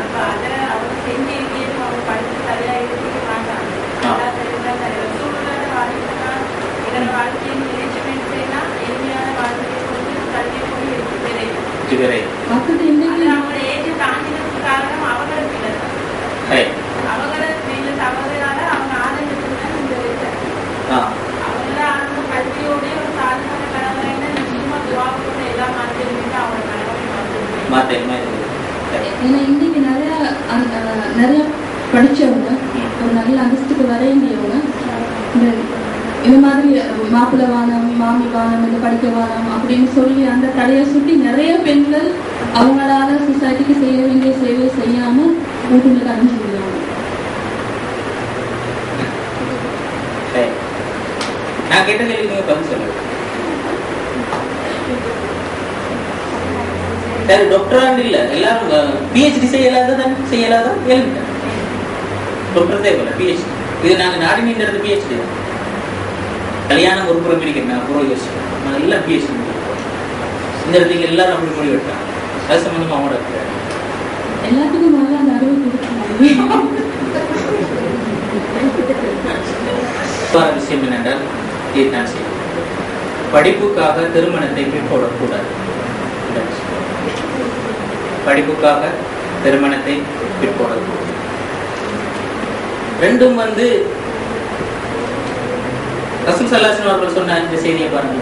قال رسول الله صلى الله عليه وسلم اذا جاءكم من ترضون دينه وخلقه فزوجوه الا تفعلوا تكن فتنه في الارض وفساد كبير. صدق رسول الله صلى الله عليه وسلم. அதாவது உங்களிடத்தில் ஒருத்தர் பெண் கேட்டு வாரா, அவருடைய மார்க்கத்திலேயும் அவருடைய பண்பாட்டிலேயும் நீங்க திருப்தி காண்பது. அப்படி மார்க்கத்துல பண்பாட்டுல திருப்தி காண்ற ஒருத்தர் உங்களிடத்துல பெண் கேட்டு வந்தா ஃபஸவிஜு, அவருக்கு நீங்க திருமணம் செய்து கொடுங்க. இல்லா தஃஅலு தகுன் ஃபித்னத்துன் ஃபில் அர்லி வ ஃபஸாத். அப்படி நீங்க செய்யலன்னா பூமியில நிறைய சீரழிவுகளும் பசாதுகளும் குழப்பங்களும் தான் பூமியில ஏற்படும் என்று சொல்லி ரசூல் ஸல்லல்லாஹு அலைஹி வஸல்லம் சொல்றாங்க. அப்ப நாங்க சொன்ன இந்த வகையான விஷயங்கள் எல்லாமே, அதாவது இப்படி நிறைய பேர் அந்த வயது போய் மாப்பிள்ளை இல்லாமல் இருக்கின்ற எண்ணிக்கை கூட இருந்தா ஒரு சமூகத்துல கூட இருந்தா, அப்ப அந்த அப்படி காணப்படுதல் என்று சொல்றது சமூகத்துல ஒரு நல்ல நிலைமையாது. அதுவும் ஒரு வகையான பசாது தானே. சமூகத்துல ஒரு பசாது தான் உண்மையிலே. அதுவும் நிறைய பேர் 35 வயசை தாண்டின பெண்கள் ஒரு பெருந்தொகையானது இருக்கிறார்கள், அவங்களுக்கு திருமணமாக இல்லை என்று சொன்னால் அதுவும் சமூகத்துல ஒரு பசாது. ரசூல் ஸல்லல்லாஹு அலைஹி வஸல்லம் அவர்கள் சொன்ன ஒரு தீன் ஃபாலோ இந்த விஷயத்துல நீங்க திருப்தி காட்டுங்க. அவரை நல்ல அவரை திருமணம் செஞ்சு வைங்க. அப்ப அப்படி நடக்கலன்னா இது மாதிரி குழப்பங்கள் எல்லாம் தோன்றும். இப்ப படிப்பு என்பது எங்களுக்கு ஒரு நாளும் ஒரு தடையான காரணம். இவள் பிறந்த கதை தெரியும். இந்த புள்ளைய பாருங்க. இந்த புள்ள பிறந்த ஒரு இன்ட்ரெஸ்டிங்கான ஒரு செய்தி இருக்கு. இந்த புள்ளையோட உமா கல்யாணம் முடிச்ச ஆக்பாண்டா யூனிவர்சிட்டியில ஃபைனல் இயர்ல இருக்கிறேன். அதாவது இப்ப செகண்ட் இயர் முடிஞ்சு இடையில சின்ன ஒரு வெக்கேஷன் முடியும். அந்த வெக்கேஷன்ல தான் கல்யாணம் முடிஞ்ச அப்ப ஃபைனல் எக்ஸாம் எழுதுறது கிட்டத்தட்ட இன்னும் ஒரு வருஷம் தானே இருக்கும். கிட்டத்தட்ட ஒரு வருஷம். அப்ப நிறைய பேர் அட்வைஸ் பண்ணாங்க, இப்படித்தான் அவசரப்பட்டு புள்ளால் பற்றி வாங்க, ஃபைனல் எக்ஸாம் எல்லாம் இருக்குது தானே சொல்ல. அவங்க அதெல்லாம் யோசிக்கலையா இருக்கு. இப்ப ஃபைனல் எக்ஸாம் வருது. சரியா ஃபைனல் எக்ஸாம்ல ஏதோ ஒரு பேப்பர் நடக்கிற நாள் தான் டாக்டர் டெலிவரிக்கு டேட் கொடுத்திருக்கிறார். ஒரு பேப்பர் ஏதோ ஒரு பேப்பர் நடக்கிற நாள் டெலிவரிக்கு டேட் கொடுத்திருக்கிறார். அப்ப அதுக்கு முந்தியே இப்ப இந்த பிள்ளையோட அம்மா வாப்பம் பேசிக்கொள்றாங்க, நாங்க அந்த செமஸ்டரை போஸ்ட்போன் பண்ணுவோம், செமஸ்டரை போஸ்ட்போன் பண்ணி பிறகு செய்யலாம். ஆனால் இப்ப இதுவரையில வந்திருக்கிற ஸ்கோரை வச்சு பார்த்தால் கிளாஸ் கிடைக்கிறதுக்கான வாய்ப்பு இருக்கு. செமஸ்டர் போஸ்ட்போன் பண்ணினா சில பாஸ் மட்டும் தான் கிடைக்கும், கிளாஸ் கிடைக்காம. அப்ப இப்ப கிளாஸ் கிடைக்கிறதுக்கு வாய்ப்பு இல்லை. செமஸ்டர் போஸ்ட்போன் பண்ணுவோமா, என்ன செய்வோம்? அப்ப அம்மா கேட்குற, அப்படி செஞ்சா நல்லம்மா. அப்ப இந்த பிள்ளையோட வாக்கு சொன்னா தேவை, செமஸ்டர் போஸ்ட்போன் பண்ணவும் தேவையில்லை, எதுவும் செய்யவும் தேவை. என்ன சொன்னாரு? நீங்க புள்ளையும் கிடைக்கும், நீங்க எக்ஸாமும் எழுதுவீங்க, உங்களுக்கு கிளாஸும் கிடைக்கும், எல்லாம் கிடைக்கும். எதெல்லாம் நடக்க வேண்டுமோ அதெல்லாம் தானா நடக்கும். பயப்படாம முடியும், எந்த பிரச்சனையும். அப்ப எக்ஸாம் பீரியட் வந்துட்டு ஒரு பேப்பர் நடந்தது, ஒரு பேப்பர் எக்ஸாம் நடந்து போய் எழுதிட்டு வந்தாங்க. இப்ப அடுத்த இன்னொரு பாடம் வாரத்துக்கு ஒரு 10 days கேப் கொண்டது. இப்ப இந்த பீரியட்டுக்குள்ளால இப்ப அடுத்த இந்த 10 days முடிஞ்சு அடுத்த நாளோடு அந்த எக்ஸாம் அடுத்த நாள்ல தான் டெலிவரி டேட்டும் சரியா பிக்ஸ் பண்ணிடுவோம், சரியான நாள். இந்த 10 daysக்குள்ள கிடைக்கலாம் ஒரு சின்ன ஒரு எதிர்பார்ப்பு கொண்டு இருக்கு. முதலாம் நாள் கடந்தது, எதுவும் இல்லை. 2ஆம் நாளும் கடந்தது, எதுவும் இல்லை. 3, 4, 5, 5 நாள் போயிடுச்சு, எந்த மாற்றமும் இல்லை, அப்படியே தான் இருக்கு. 6ஆவது நாள் கொஞ்சம் சின்னொரு சமைச்சை ஒன்று வந்துட்டு போனது போல இருக்குது, கொஞ்சம் சின்னொரு வருத்தம் ஒன்று வந்தது மாதிரி இருக்கு. அது பின்னேரமாக கொஞ்சம் கொஞ்சம் கூடினது. அப்ப சரியாக இருக்கலாம், போய் அட்மிட் ஆகல. இப்ப வெயிட் பண்ணிட்டீங்களா? 6ஆம் நாள் முடிஞ்சு, 7ஆவது நாளும் முடிஞ்சு, திரும்பவும் எந்த சத்தமும் இல்லை. அதே பிறகு இப்ப 10ஆவது நாள் எக்ஸாம் நடக்கும். 10ஆம் நாள் எக்ஸாம், அந்த 10ஆவது நாள் தான் டெலிவரி டேட்டும் பிக்ஸ் பண்ணிருக்கு. இப்ப 8ஆவது நாள் ஆயிடுச்சு, எந்த பிரச்சனையும் இல்லை, அப்படியே தான். 8ஆவது நாள் ஈவினிங் பார்க்க போகலாம் தானே. ஈவினிங் பார்க்க போன நேரத்தில் கொஞ்சம் வருத்தமாக தான் இருக்கிற. அப்பையும் டாக்டர் போய் வெயிட் பண்ண தான் சொல்லியிருக்கிறார். இன்னும் டைம் சரி வரல, வெயிட் பண்ண தான் சொல்லியிருக்கிறார். அப்போ ஈவினிங் பாப்பா பார்த்துட்டு வந்துட்டாரு. இப்போ அந்த 8ஆவது நாள் அப்படி போயிருக்கு. அதனால இப்போ ஒரு நாள் தான் இருக்கு. அந்த நாள் ஏதாவது அற்புதம் நடந்தாங்க. அப்ப அந்த இரவு அப்படி போய் இரவு 2 மணி ஆகிற நேரத்தில் எதிர்பார்க்காம அவசரம் வருத்தம் நல்லா கூடிட்டு உடல்நிலை குரூப் எடுத்தாங்க. 2:30 ஆகிற நேரத்தில் இரவு. அடுத்த நாள் காலையில் பூரா பார்க்கறதுக்கு 2 பேரையும் அம்மா மகள் 2 பேரையும் அப்ப அந்த டெலிவரி பார்த்தது அதே யூனிவர்சிட்டியில, பேராதன் யூனிவர்சிட்டி, அதே யூனிவர்சிட்டியில அந்த வருஷம் பாஸ்ட் அவுட் ஆன ஒரு யங் லேடி, அந்த வருஷம் பாஸ்ட் அவுட் ஆன யங் லேடி. அப்படி அந்த அந்த இருக்கிற நேரத்தில் அப்படி அந்த பேசி அறிமுகமான ஒரே யூனிவர்சிட்டி என்ற அறிமுகமாக கொடுக்கல. அந்த டாக்டர்கிட்ட சும்மா கேட்டு நாங்கள் எங்கட ஒரு ரிக்வெஸ்ட்ல இன்னைக்கு பகலோட போகலாம், நைட்ல கிடைச்சிட்டு பகலோட போகலாம். டாக்டர் பார்த்துட்டு எல்லாம் செக் பண்ணி பார்த்துட்டு ஓகே நீங்கள் போகலாம், பிரச்சனை. அதாவது அவரோட விஷயத்தையும் சொல்லி நாளைக்கு இப்போ எக்ஸாம் இருக்குது, நல்ல விஷயம் சொல்லி ஓகே நீங்கள் போகலாம், பிரச்சனை. நான் அதுக்கு உங்களுக்கு சிக்னேச்சர் பண்ணிட்டேன். அப்போ பகலோட போகிறதுக்கு அவசியமே அடுத்த ஒவ்வொரு நாளும் எக்ஸாமுக்கு அதுக்கு தனியாக வெஹிக்கல் ஹயர் பண்ணி போய் அங்கே பொதுவாக அந்த அந்த இப்படியான நாட்களுக்கு அந்த மெடிக்கல் ரூம் ஒன்றைக்கு தனியாக ஏரியா அங்கே தான் எக்ஸாம் சீட் பண்ணுவாங்க. வளமையான ஹோலில் போய் எக்ஸாம் சீட் பண்ண தேவை. அப்போ அந்த ஹோலுக்கு போயிட்டு எக்ஸாம் சீட் பண்ணி அப்போ அந்த இடையில வந்து பிள்ளைக்கு ஃபீட் பண்ணணும்னாலும் ஃபீட் பண்ணிட்டு போகலாம், அது ப்ராப்ளம் இல்லை. அது ஏற்கனவே அனுமதி எடுக்கணும், அந்த விஷயம் அது அனுமதியும் எடுத்திருக்காங்க. அப்போ கிடைச்சி அடுத்த நாளே ஃபர்ஸ்ட் இந்த யூனிவர்சிட்டி போன போலதான் பிறந்த அடுத்த நாளே யூனிவர்சிட்டி. அப்ப எக்ஸாம் எழுதி முடிஞ்சாங்க, ஒவ்வொரு நாளும் போயிட்டு எக்ஸாம் எழுதி கொஞ்ச நாள் ரிசல்ட் வந்து எப்படி அவர் சொன்னாரோ புள்ள கிடைக்கும், நீங்க எக்ஸாம் எழுதுவீங்க, கிளாஸும் கிடைக்கும் என்று சொன்னாரோ அது போல இது மூன்றும் நடைபெறும். பிள்ளையும் கிடைச்சது, எக்ஸாம் எழுதினார்கள், கிளாஸும் கிடைச்சது. எந்த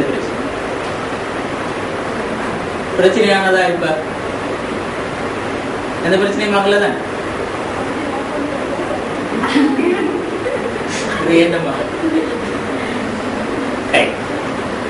அப்ப திருமணம் படிப்பு ரெண்டும் ஷரியத் சொல்லுகின்ற கடமைகள்.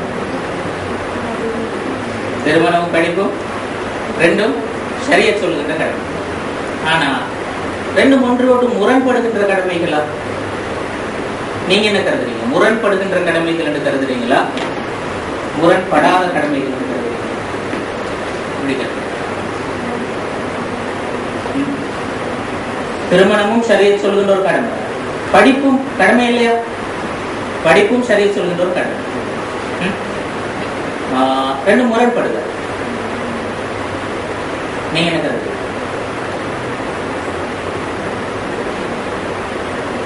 முரண்படுதா இல்லையா? முரண்படே இல்லை, ரெண்டு கடமைகள் தான். ஒரு நாள் முரண்படுறதா கேட்கல. நாங்க எங்கட வாழ்க்கை சூழல்ல நாங்களே உருவாக்கி கொண்ட தடைகள் தான் முரண்பாடுக்கு காரணமாக இருக்கு. நாங்களே நிறைய தடைகளை உருவாக்கி கொண்டிருக்கிறோம், மானசீகமான தடைகள், சில பாலிசிஸ் அப்படி இப்படின்னு சொல்லி நாங்க சில தடைகளை நாங்களாக உருவாக்கி கொண்டிருக்கிறோம். அந்த நாங்க உருவாக்கி கொண்டவை தான் எங்களுக்கு தடையாக இருக்கிறது. எனவே நாங்க சொல்றோம், ஒன்று கல்யாணம் முடிக்கிறோம் அல்லது படிக்கிறோம். ஏன் கல்யாணத்தையும் முடிச்சு ஏன் படிப்பையும் செய்யலாது? செய்யலாம், தாராளமாக செய்யலாம், எந்த தடையும் இல்லை. இதுவும் வாஜிப், அதுவும் வாஜிப், இதுவும் கடமை, அதுவும் கடமை. இந்த ரெண்டு கடமையும் நாங்க செய்யலாம். நாங்க ஒரு நாளும் இதை தவிர்த்து தான் இதனை செய்ய வேண்டும், அல்லது இதை தவிர்த்து தான் இதனை செய்ய வேண்டும் என்று சொல்லி அந்த பொருளியல் தியரியிலே அமைச்சல அப்படி மட்டுமே நாங்க சிந்திக்க வேண்டிய அவசியம். அந்த தியரி இப்ப கொஞ்சம் சேஞ்ச் ஆகிருக்கு, மாறி. இப்போ பேசுவார்கள் வின் வின் சிச்சுவேஷன் தானே, நீனும் வெற்றி பெறணும், நான் வெற்றி தோல்வி என்ற விஷயம், வெற்றி வெற்றி என்ற விஷயம், நானும் வெற்றி பெற்றேன், நீனும் வெற்றி பெற்ற. அப்ப நாங்க படிப்பை வெற்றி பெற செய்து விட்டு திருமணத்தை தோல்வி அடைய செய்தோம், அல்லது திருமணத்தை வெற்றி பெற செய்து விட்டு படிப்பை தோல்வி அடைய செய்தோம். படிப்பும் வெற்றி பெறட்டும், திருமணமும் வெற்றி பெறட்டும், இல்லைன்னா அது ஆக முக்கியமான விஷயம். இது ரெண்டும் கடமைகள். நாங்க அது ரெண்டுலையும் சரியாக நடக்கும். சில விஷயங்கள் இது எங்களுக்கு ஏற்கனவே தெரிஞ்ச விஷயம். திருமணம் ஒரு வாழ்க்கையில் ஒரு மாறாத விதி. இந்த தகவல்களை பார்க்கணும்.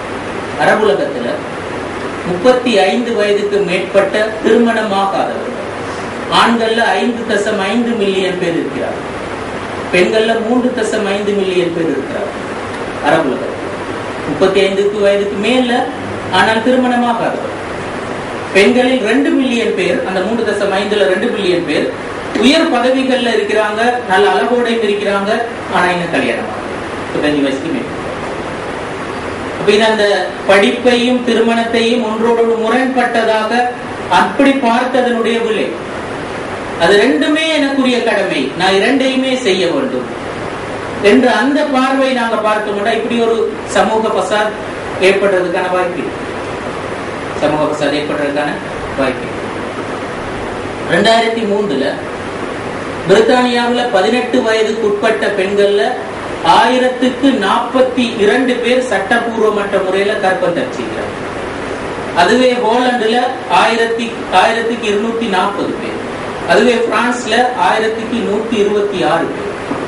1000 பேரை நாங்க எடுத்தா 310 பேர் சட்டபூர்வமற்ற முறையில அந்த கர்ப்பம் தரிச்சிருக்கிறார். இது இந்த சூழ்நிலை எப்படி தோன்றுகிறது? இந்த சூழ்நிலை எப்படி தோன்றுகிறது? அப்ப நாங்க இஸ்லாம் சொல்லுகின்ற விதத்துல அதற்குரிய நேரத்தில் அதற்குரிய காலத்தில் அந்த உரிய விடயங்களை செய்தோம் என்றால் இப்படியான விளைவுகள் வருவதை நாங்க தடை செய்யணும். இதை பாரு, மார்பகம், கற்பகம், பலோப்பியன் குழாய் வீக்கம் போன்ற இந்த வகையான பிரச்சனைகள் 15 வயதுக்கும் 19 வயதுக்கும் இடையில திருமணம் செய்பவர்களுக்கு மிச்சம் குறைவாகத்தான் ஏற்படும்.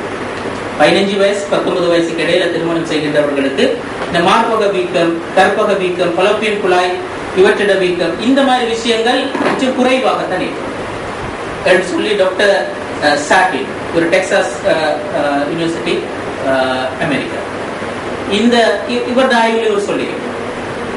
அப்ப சின்ன வயசுல திருமணம் நடைபெறுவதுதான் இது போன்ற நோய்களை தவிர்க்கிறதற்கான வழி. இது போன்ற நோய்களை தவிர்க்கிறதற்கான வயதை பிற்போட நோய்களுக்கான வாய்ப்பு மிக கூடும். கற்பகத்துக்கு வெளியே கருத்தரித்தல், கற்பப்பையில கருத்தரிக்காமல் அதுக்கு வெளியே கற்பம் தரிக்கின்ற ஒரு நிலைமை எப்படி வரும் பாருங்க. 15 வயதுக்கும் 24 வயதுக்கும் இடையில திருமணம் செஞ்சால் அது மிச்சம் குறைவாகத்தான் நடைபெறும். அப்படியான விஷயம் அரிதாக நடைபெறும். ஆனா 35 வயதுக்கு மேல திருமணம் முடிக்கின்றவர்களை பொறுத்தவரையில இந்த விஷயம் நடைபெறதுக்கான வாய்ப்பு மிச்சம் கூடும். கற்பத்துக்கு வெளியில இப்ப பலோப்பியன் குழாயில கற்பம் தரிச்சுதுண்டா, அந்த இடத்துல கரு வளர்ந்ததுண்டா அது உயிருக்கே ஆபத்தான விஷயம். அப்ப அந்த அப்படியான சூழ்நிலைகள் தோன்றும் கூடின வயதுல நாங்க திருமணம் செய்கிறது. அதுபோல 30-35 வயதுக்கு மேல கருச்சிதைவு, குறை மாத பிரசவம், அந்த உறுப்புளைவு, சிசு மரணம் என்பன மிச்சம் அதிகமாக இப்படியான பிரச்சனைகள் தோன்றுவது 35 வயதுக்கு மேல திருமணம் நடக்கின்ற நேரத்துல இது போன்ற பிரச்சனைகள் அதிகமாக. எகிப்துல 30 வயதுக்கும் 40 வயதுக்கும் இடைப்பட்ட திருமணம் ஆகாதவர்கள்ல 70% எதிர்காலம் பற்றிய நம்பிக்கையினத்துடன் காணப்படுகிறார். குறைந்த வயது திருமணம் நம்பிக்கையை வளர்க்கும், சிந்திக்கும் ஆற்றலை விருத்தி செய்யும் என்று ப்ரொஃபசர் அத்ரியான் ஓஹியோ யூனிவர்சிட்டி அவர் சொல்லியிருக்கார். குறைந்த வயது திருமணம், சின்ன வயசுல திருமணம் செய்வது அந்த தன்னம்பிக்கையை வளர்க்கும், வாழ்க்கை பற்றி ஒரு நம்பிக்கையை கொடுக்கும், சிந்திக்கிற ஆற்றலை விருத்தி செய்யும். கூடிய வயது பிந்தி நாங்க திருமணம் செய்தல் அப்படியான ஆற்றல்கள் அல்லது அப்படியான விஷயங்கள் எங்கள்கிட்ட வளர்த்து விடுறதுக்கு தடையாது. இப்ப முடிஞ்ச வரையில நாங்க இள வயதிலேயே திருமணம் செய்வோம். அப்படி திருமணம் செய்தது அது எப்பவுமே பாசிட்டிவானதை ஒழிய ஒரு நாளும் நெகட்டிவான விஷயம். இதை நாங்க கருத்துல கொள்ள வேண்டிய இன்னொரு விஷயம். எனவே உங்களுக்கு ரெட்ல சொல்ற விஷயம் என்னது? திருமண வயதை பிற்போடக்கூடாது. இல்ல, திருமண வயதை பிற்போட. திருமண வயது தள்ளி போறதற்கான சில காரணம், இது பொதுவாக சொல்ற விஷயங்கள் தான். திருமண வயது தள்ளி போவதற்கான காரணங்கள் ஆணுக்குரிய காரணங்கள்ல பொறுப்புகளை சுமக்கிறதுல விருப்பம் இல்லாமல் இருக்கு, வேலை இல்லாமல் இருக்கும், அவருக்கு ஜப் ஒன்று இல்லை. அப்படி இருக்கிற நேரத்திலும் திருமண வயது தள்ளி போகும். அல்லது பொறுப்புகளை சுமக்கிறதுக்கு பெரிய விருப்பம் இல்லை, அந்த பயிற்சி இல்லை, அப்படி யாரும் அவரை வளர்த்து இல்லை. அப்படியான சூழ்நிலைகளையும் அவரை திருமண வயது தள்ளி போகும். பெண்ணுக்குரியவை படிப்பு. இப்ப நாங்க அதை காரணமா ஆக்கி கொண்டிருக்கிறோம். படிப்பு சில வேலை திருமண வயது தள்ளி போறது காரணம். எதிர்கால கணவன் பற்றி அதீத கற்பனை, அவர் அப்படி இருக்கணும் இப்படி இருக்கணும் இப்படி இருக்கணும் என்று 1000 நிபந்தனைகளை போட்டு வச்சிருப்பார். அப்படி ஒரு மனுஷனை தேடவே இல்லை. அவங்க செஞ்சுதான் எடுக்கணும். அப்ப அடுத்து சமூக அந்தஸ்து, பொருளாதாரம் பற்றிய பெருமிதம் என்ன, அவங்களோட சமூக அந்தஸ்து, அவங்களோட வசதிகள், இதை பற்றி ஒரு பெரிய பெருமித எண்ணம் அப்படி இருக்கிறதுனால அதுக்கு அந்த ஈக்குவலான ஒரு ஆளைத்தான் நாங்க எதிர்பார்க்கிறதா தெரியும். அப்ப அது பற்றி அந்த எண்ணமும் சில வேளை எங்களுக்கு திருமண வயது தள்ளி போறதுக்கான காரணமாக இருக்கு. அடுத்து தவறான முன்மாதிரிகளால் ஏற்பட்டுள்ள பயன். இதற்கு முன்னர் அவங்கள சார்ந்தாக்கள், உங்களோட தொடர்பான அக்கள், இவங்களால அவங்களோட குடும்ப வாழ்க்கையில நீங்க கண்டு கேட்ட விஷயங்கள், இவற்றினால் ஏற்படுகின்ற ஒரு பயன், அதுல விளையான முன்மாதிரிகள் இருக்கின்ற நேரத்தில். அடுத்து குடும்பத்துக்குரியது. துணையை தெரிவு செய்வதில் ஊடகங்கள் ஏற்படுத்தும் பாதிப்பு. ஏற்கனவே நாங்க சொன்னது ஊடகங்கள் ஏற்படுத்துற பாதிப்பு. ஏற்கனவே நாங்க சொன்ன அந்த 9 மார்க்ஸ் விளம்பரத்துல போகும். தந்தையின் பலவீனமான பொருளாதார நிலை. வாப்பட பொருளாதார நிலை மிச்சம் வசதி குறைவாக இருந்தால் இதுவும் பாதிப்பு ஏற்படும். திருமண செலவுகளில் அளவு கடந்த எதிர்பார்ப்பு. நாங்க பெரிசா செய்யணும், 250 சகானுக்கு சாப்பாடு செய்யணும், அப்படி வேர் போல கத்திரி மாதிரி, அப்படி இந்த கந்திரி மாதிரி நாங்க கல்யாணத்தை செய்ய பார்க்க மாட்டோம். கந்திரி கண்டால் ஆக்கள் நேர்ச்சி கொடுப்பாங்க, கல்யாணத்துக்கு யாரும் நேர்ச்சி வைக்க மாட்டாங்க. எங்களை தான் அது போகும். இப்ப அளவு கடந்த அந்த எதிர்பார்ப்பு இருந்தால் அதுவும் எங்களை திருமண வயது பிற்போவதற்கான காரணம். எதிர்கால கணவன் பற்றிய பெண்ணின் எதிர்பார்ப்புகளை புரிந்து கொள்ளலாம். வீட்டில் இருக்கிறவர், குறிப்பாக குடும்பத்துக்குரியவே தான் சொல்றோம், பெற்றோர் அல்லது உறவுகள், தங்களோட மகளோட டேஸ்ட் என்ன, அவன் என்ன எதிர்பார்க்கிறார், அவளோட விருப்பம் என்ன, இதை சரியாக பெற்றோர் புரிந்து கொள்ளாமல் இருப்பதும் ஒரு பெண்ணுடைய திருமண வயசு தள்ளி கொள்கின்றது. அவங்க பெரிசா எதிர்பார்ப்பாங்க, அப்படி செய்யும், இப்படி ஒரு மாப்பிள்ளை தேவை, இப்படி ஒரு மாப்பிள்ளை தேவை, இப்படி கல்யாணம் செய்யணும் சொல்லி அவங்க ஐடியா இருக்கு. ஆனா அந்த பிள்ளையை பொறுத்தவரை அப்படி எந்த ஐடியாவும் இல்லாம அவ பொறுத்தவரை சிம்பிளா ஒரு நல்ல ஒரு மனுஷனை கல்யாணம் முடிச்சால் போதும் என்ற எதிர்பார்ப்பு அவருக்கு இருந்திருக்கு. ஆனா அவங்களோட எதிர்பார்ப்பு, பெண்ணோட எதிர்பார்ப்பை புரிஞ்சு கொள்ளாமல் போனதால அவங்களுக்கே தெரியாம கல்யாண வயசு தள்ளி போயிருக்கு. என்ன தீர்வுகள்? இளைஞர் யுவதிகள் மத்தியில் ஈமானிய தர்பியத்தில் கவனத்தை அதிகரிக்கும். திருமணத்தை அவசரமாக செய்யுமாறு இளைஞர் யுவதிகள் மத்தியில் தூண்டுதல் வளர்க்கிறது. துணையை தெரிவு செய்வதற்கான மிகச் சரியான அளவுகோல்களை தெளிவுபடுத்தும். திருமண செலவினங்களை கட்டுப்படுத்தும். திருமணத்தின் முக்கியத்துவம் ஏனைய கடமைகளின் முக்கியத்துவங்களுக்கு இடையில் சமநிலையை தொடரும். திருமணம் செய்து வாழ ஒரு அறை கூட போதும் என நினைக்கும். ரூம் இருந்தா போதும், திருமணம் செஞ்சு வாழ்க.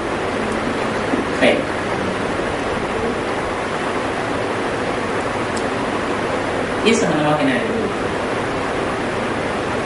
நம்பிக்கை முடியும்.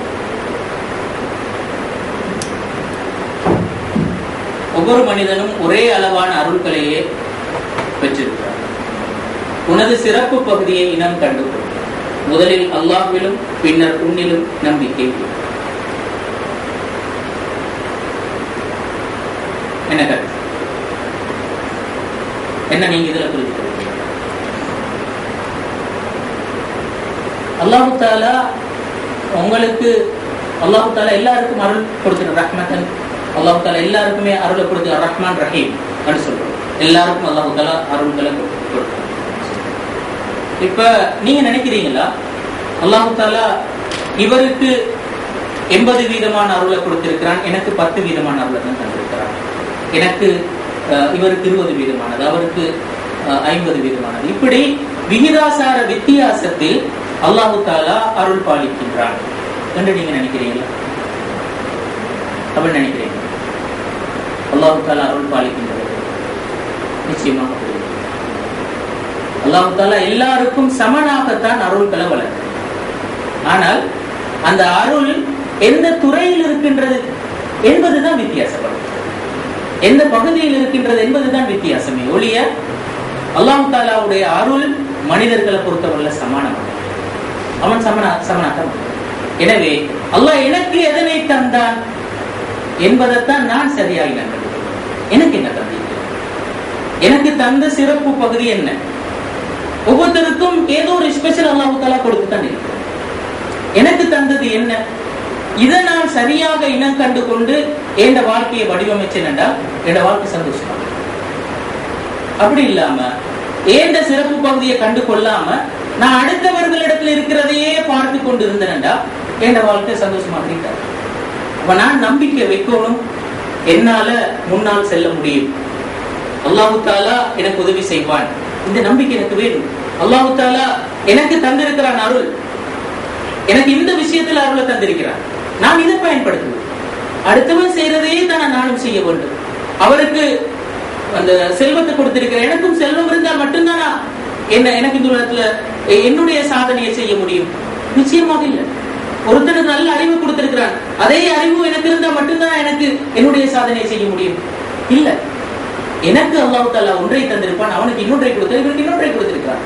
விகிதாசாரத்தில் எல்லோரும் சமன், ஆனால் வகை தான் வித்தியாசப்படுகிறது. வகை வித்தியாசம். எனக்குரியது எது என்பதை நான் சரியாக கண்டு கொண்டிருந்தால் என்னால முன்னோக்கி போக முடியும்.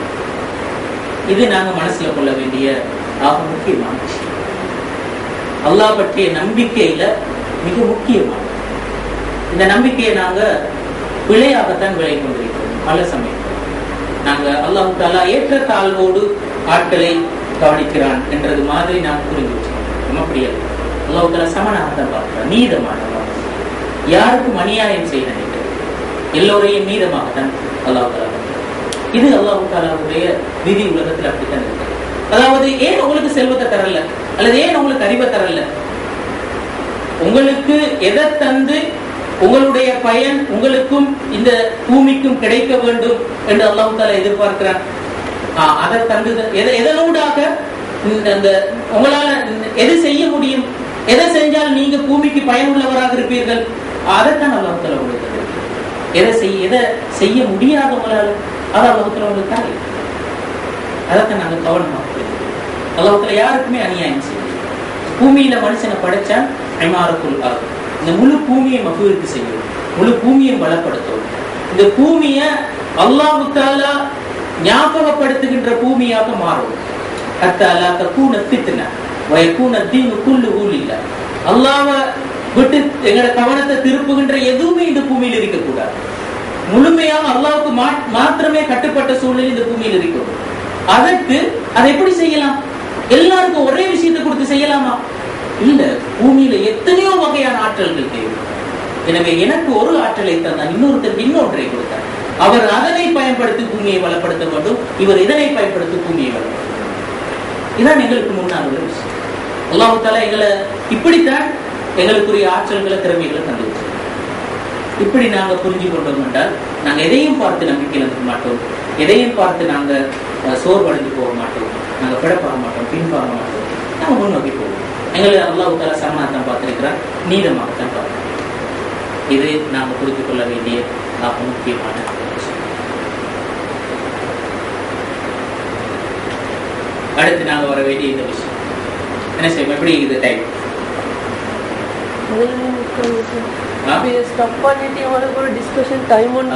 கேள்விகள், கருத்துக்கள், ஏதோ கேள்வி பெற வேண்டிய பக்கங்கள் இருந்தால் நீங்க பேசலாம், சொல்லலாம்.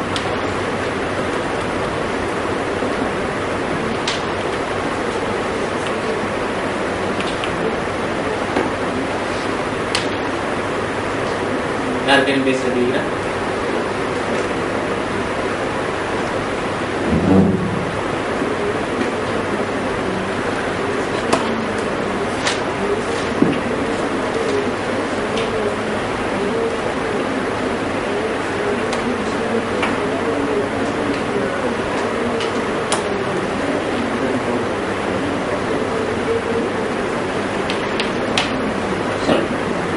ஹஸ்பண்ட் அண்ட் ஒய்ஃப்க்கு வயசு வித்தியாசம் எவ்வளோ மாதிரி இருக்கு? என்னால் வருகிறது. ஆனாலும் சாதாரணமாக சொன்னால் பெரிய அளவு வித்தியாசம் காணப்படக்கூடாது. ஒரே வயசாக இல்லாமல் இருத்தலும் சிறப்பு. ஒரு 3 முதல் 5 வரையில காணப்படுறது மிச்சம் பொருத்தமாக. 3 முதல் 5 வரையில காணப்படுறது மிச்சம் பொருத்தமாக. கொஞ்சம் கொஞ்சம் அலைகளை கூட்டத்து பிரச்சனை இல்லை. ஆனால் பெரிய அளவு வேறுபாடு இல்லாமல் இருக்க பொருத்தமானது. சாதாரண இயல்பான வித்தியாசம் இருக்கிறதுக்கு நிறைய உதாரணங்கள் இருக்கிறது. ஆனால் சாதாரண லைஃப்ல நாங்க இந்த ஒழுங்கு பண்றது மிச்சம் பொருத்தமாக.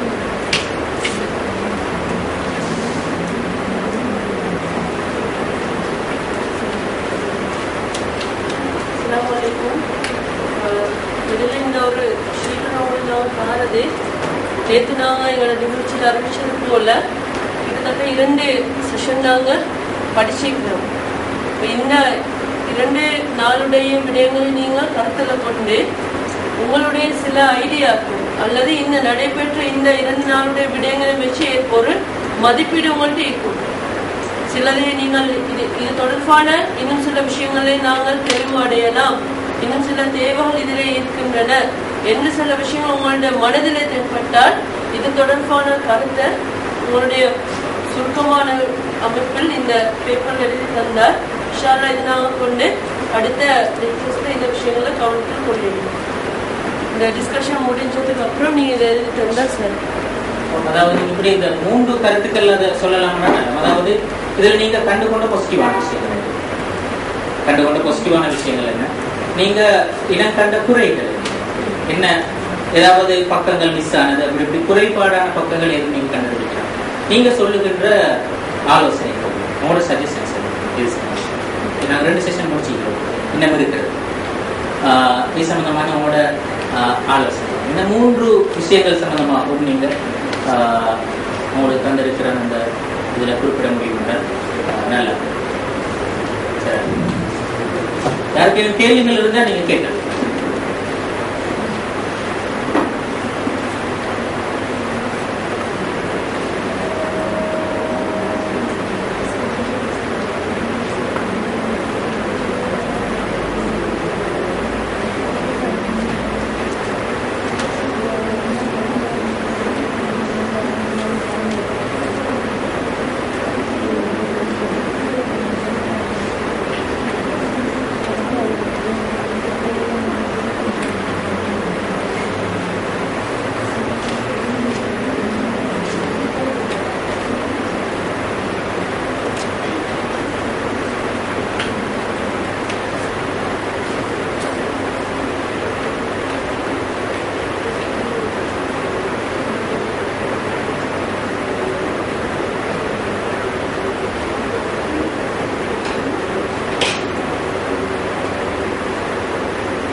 விஷயங்கள்ல இந்த விஷயம்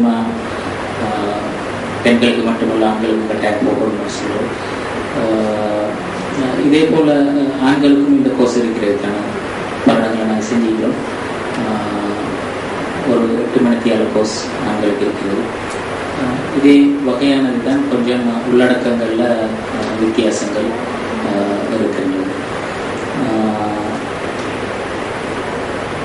அப்படி அந்த இது நடக்கிற இடங்கள் இருந்தால் அல்லது அப்படி நடத்துகிற சந்தர்ப்பங்கள் இருந்தால் நாங்கள் ஃபேஸ்புக்லேயோ அல்லது ட்விட்டர்லேயோ அது சம்பந்தமான தகவல்கள் போகும். உங்களுக்கு அது சம்பந்தமாக கிடைச்சால் நீங்கள் உங்களோட தெரிந்தவர்கள் இருந்தால் அல்லது தெரிய வேண்டியவர்கள் இருந்தால் அனுப்பி வைங்க. இதுபோல் இந்த விஷயம் பெற்றோருக்கும் கட்டாயம் போகணும்னு சொல்லி நீங்கள் எதிர்பார்க்குறீங்க. பெற்றோருக்கு போதல் பெற்றோர் பொறுத்தவரையில் நாங்கள் உண்மையிலே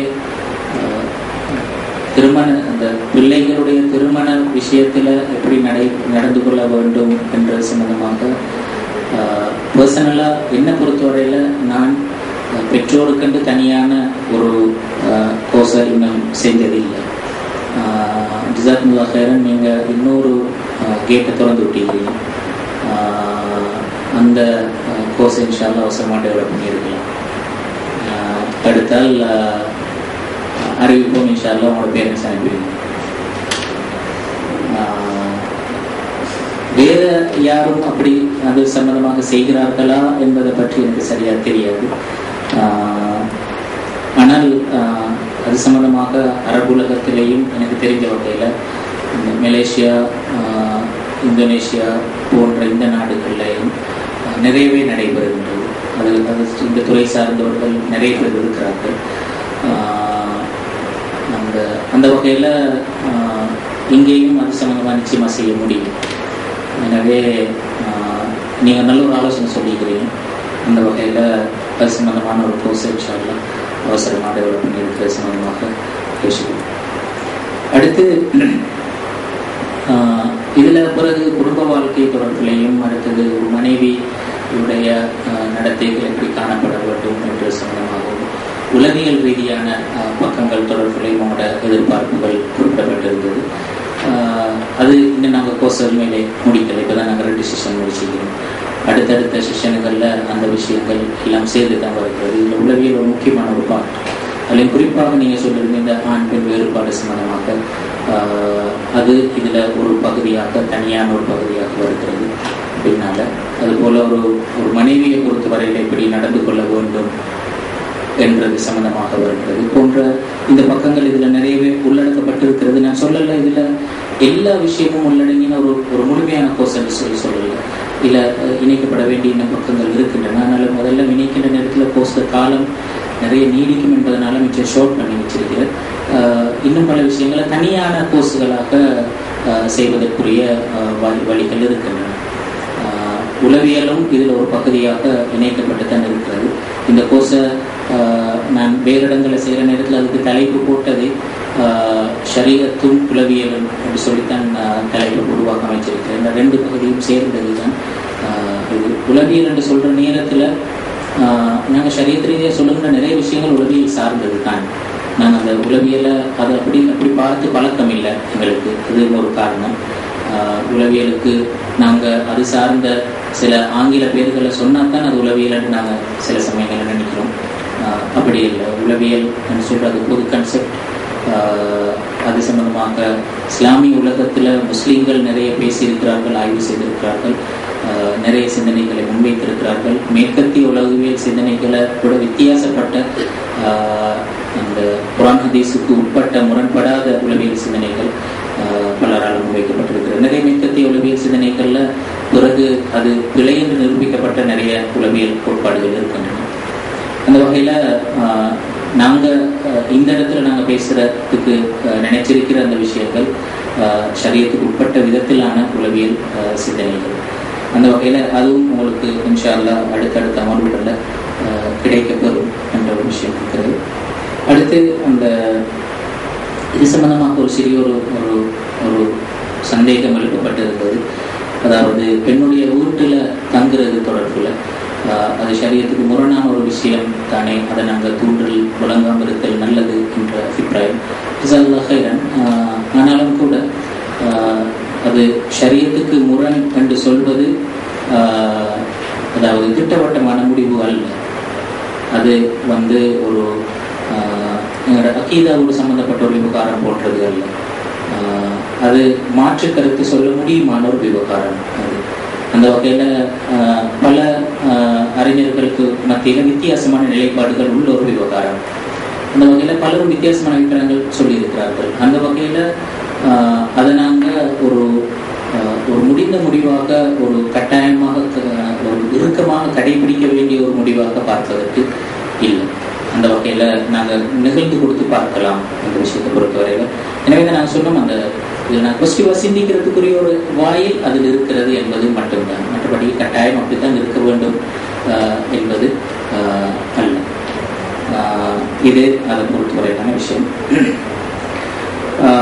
ஏனைய நிர்வாக ரீதியான விஷயங்கள் இன்ஷா அல்லாஹ் அது அதற்குரியவர்கள் அது சம்பந்தமாக விஷயங்களை பார்த்து உரிய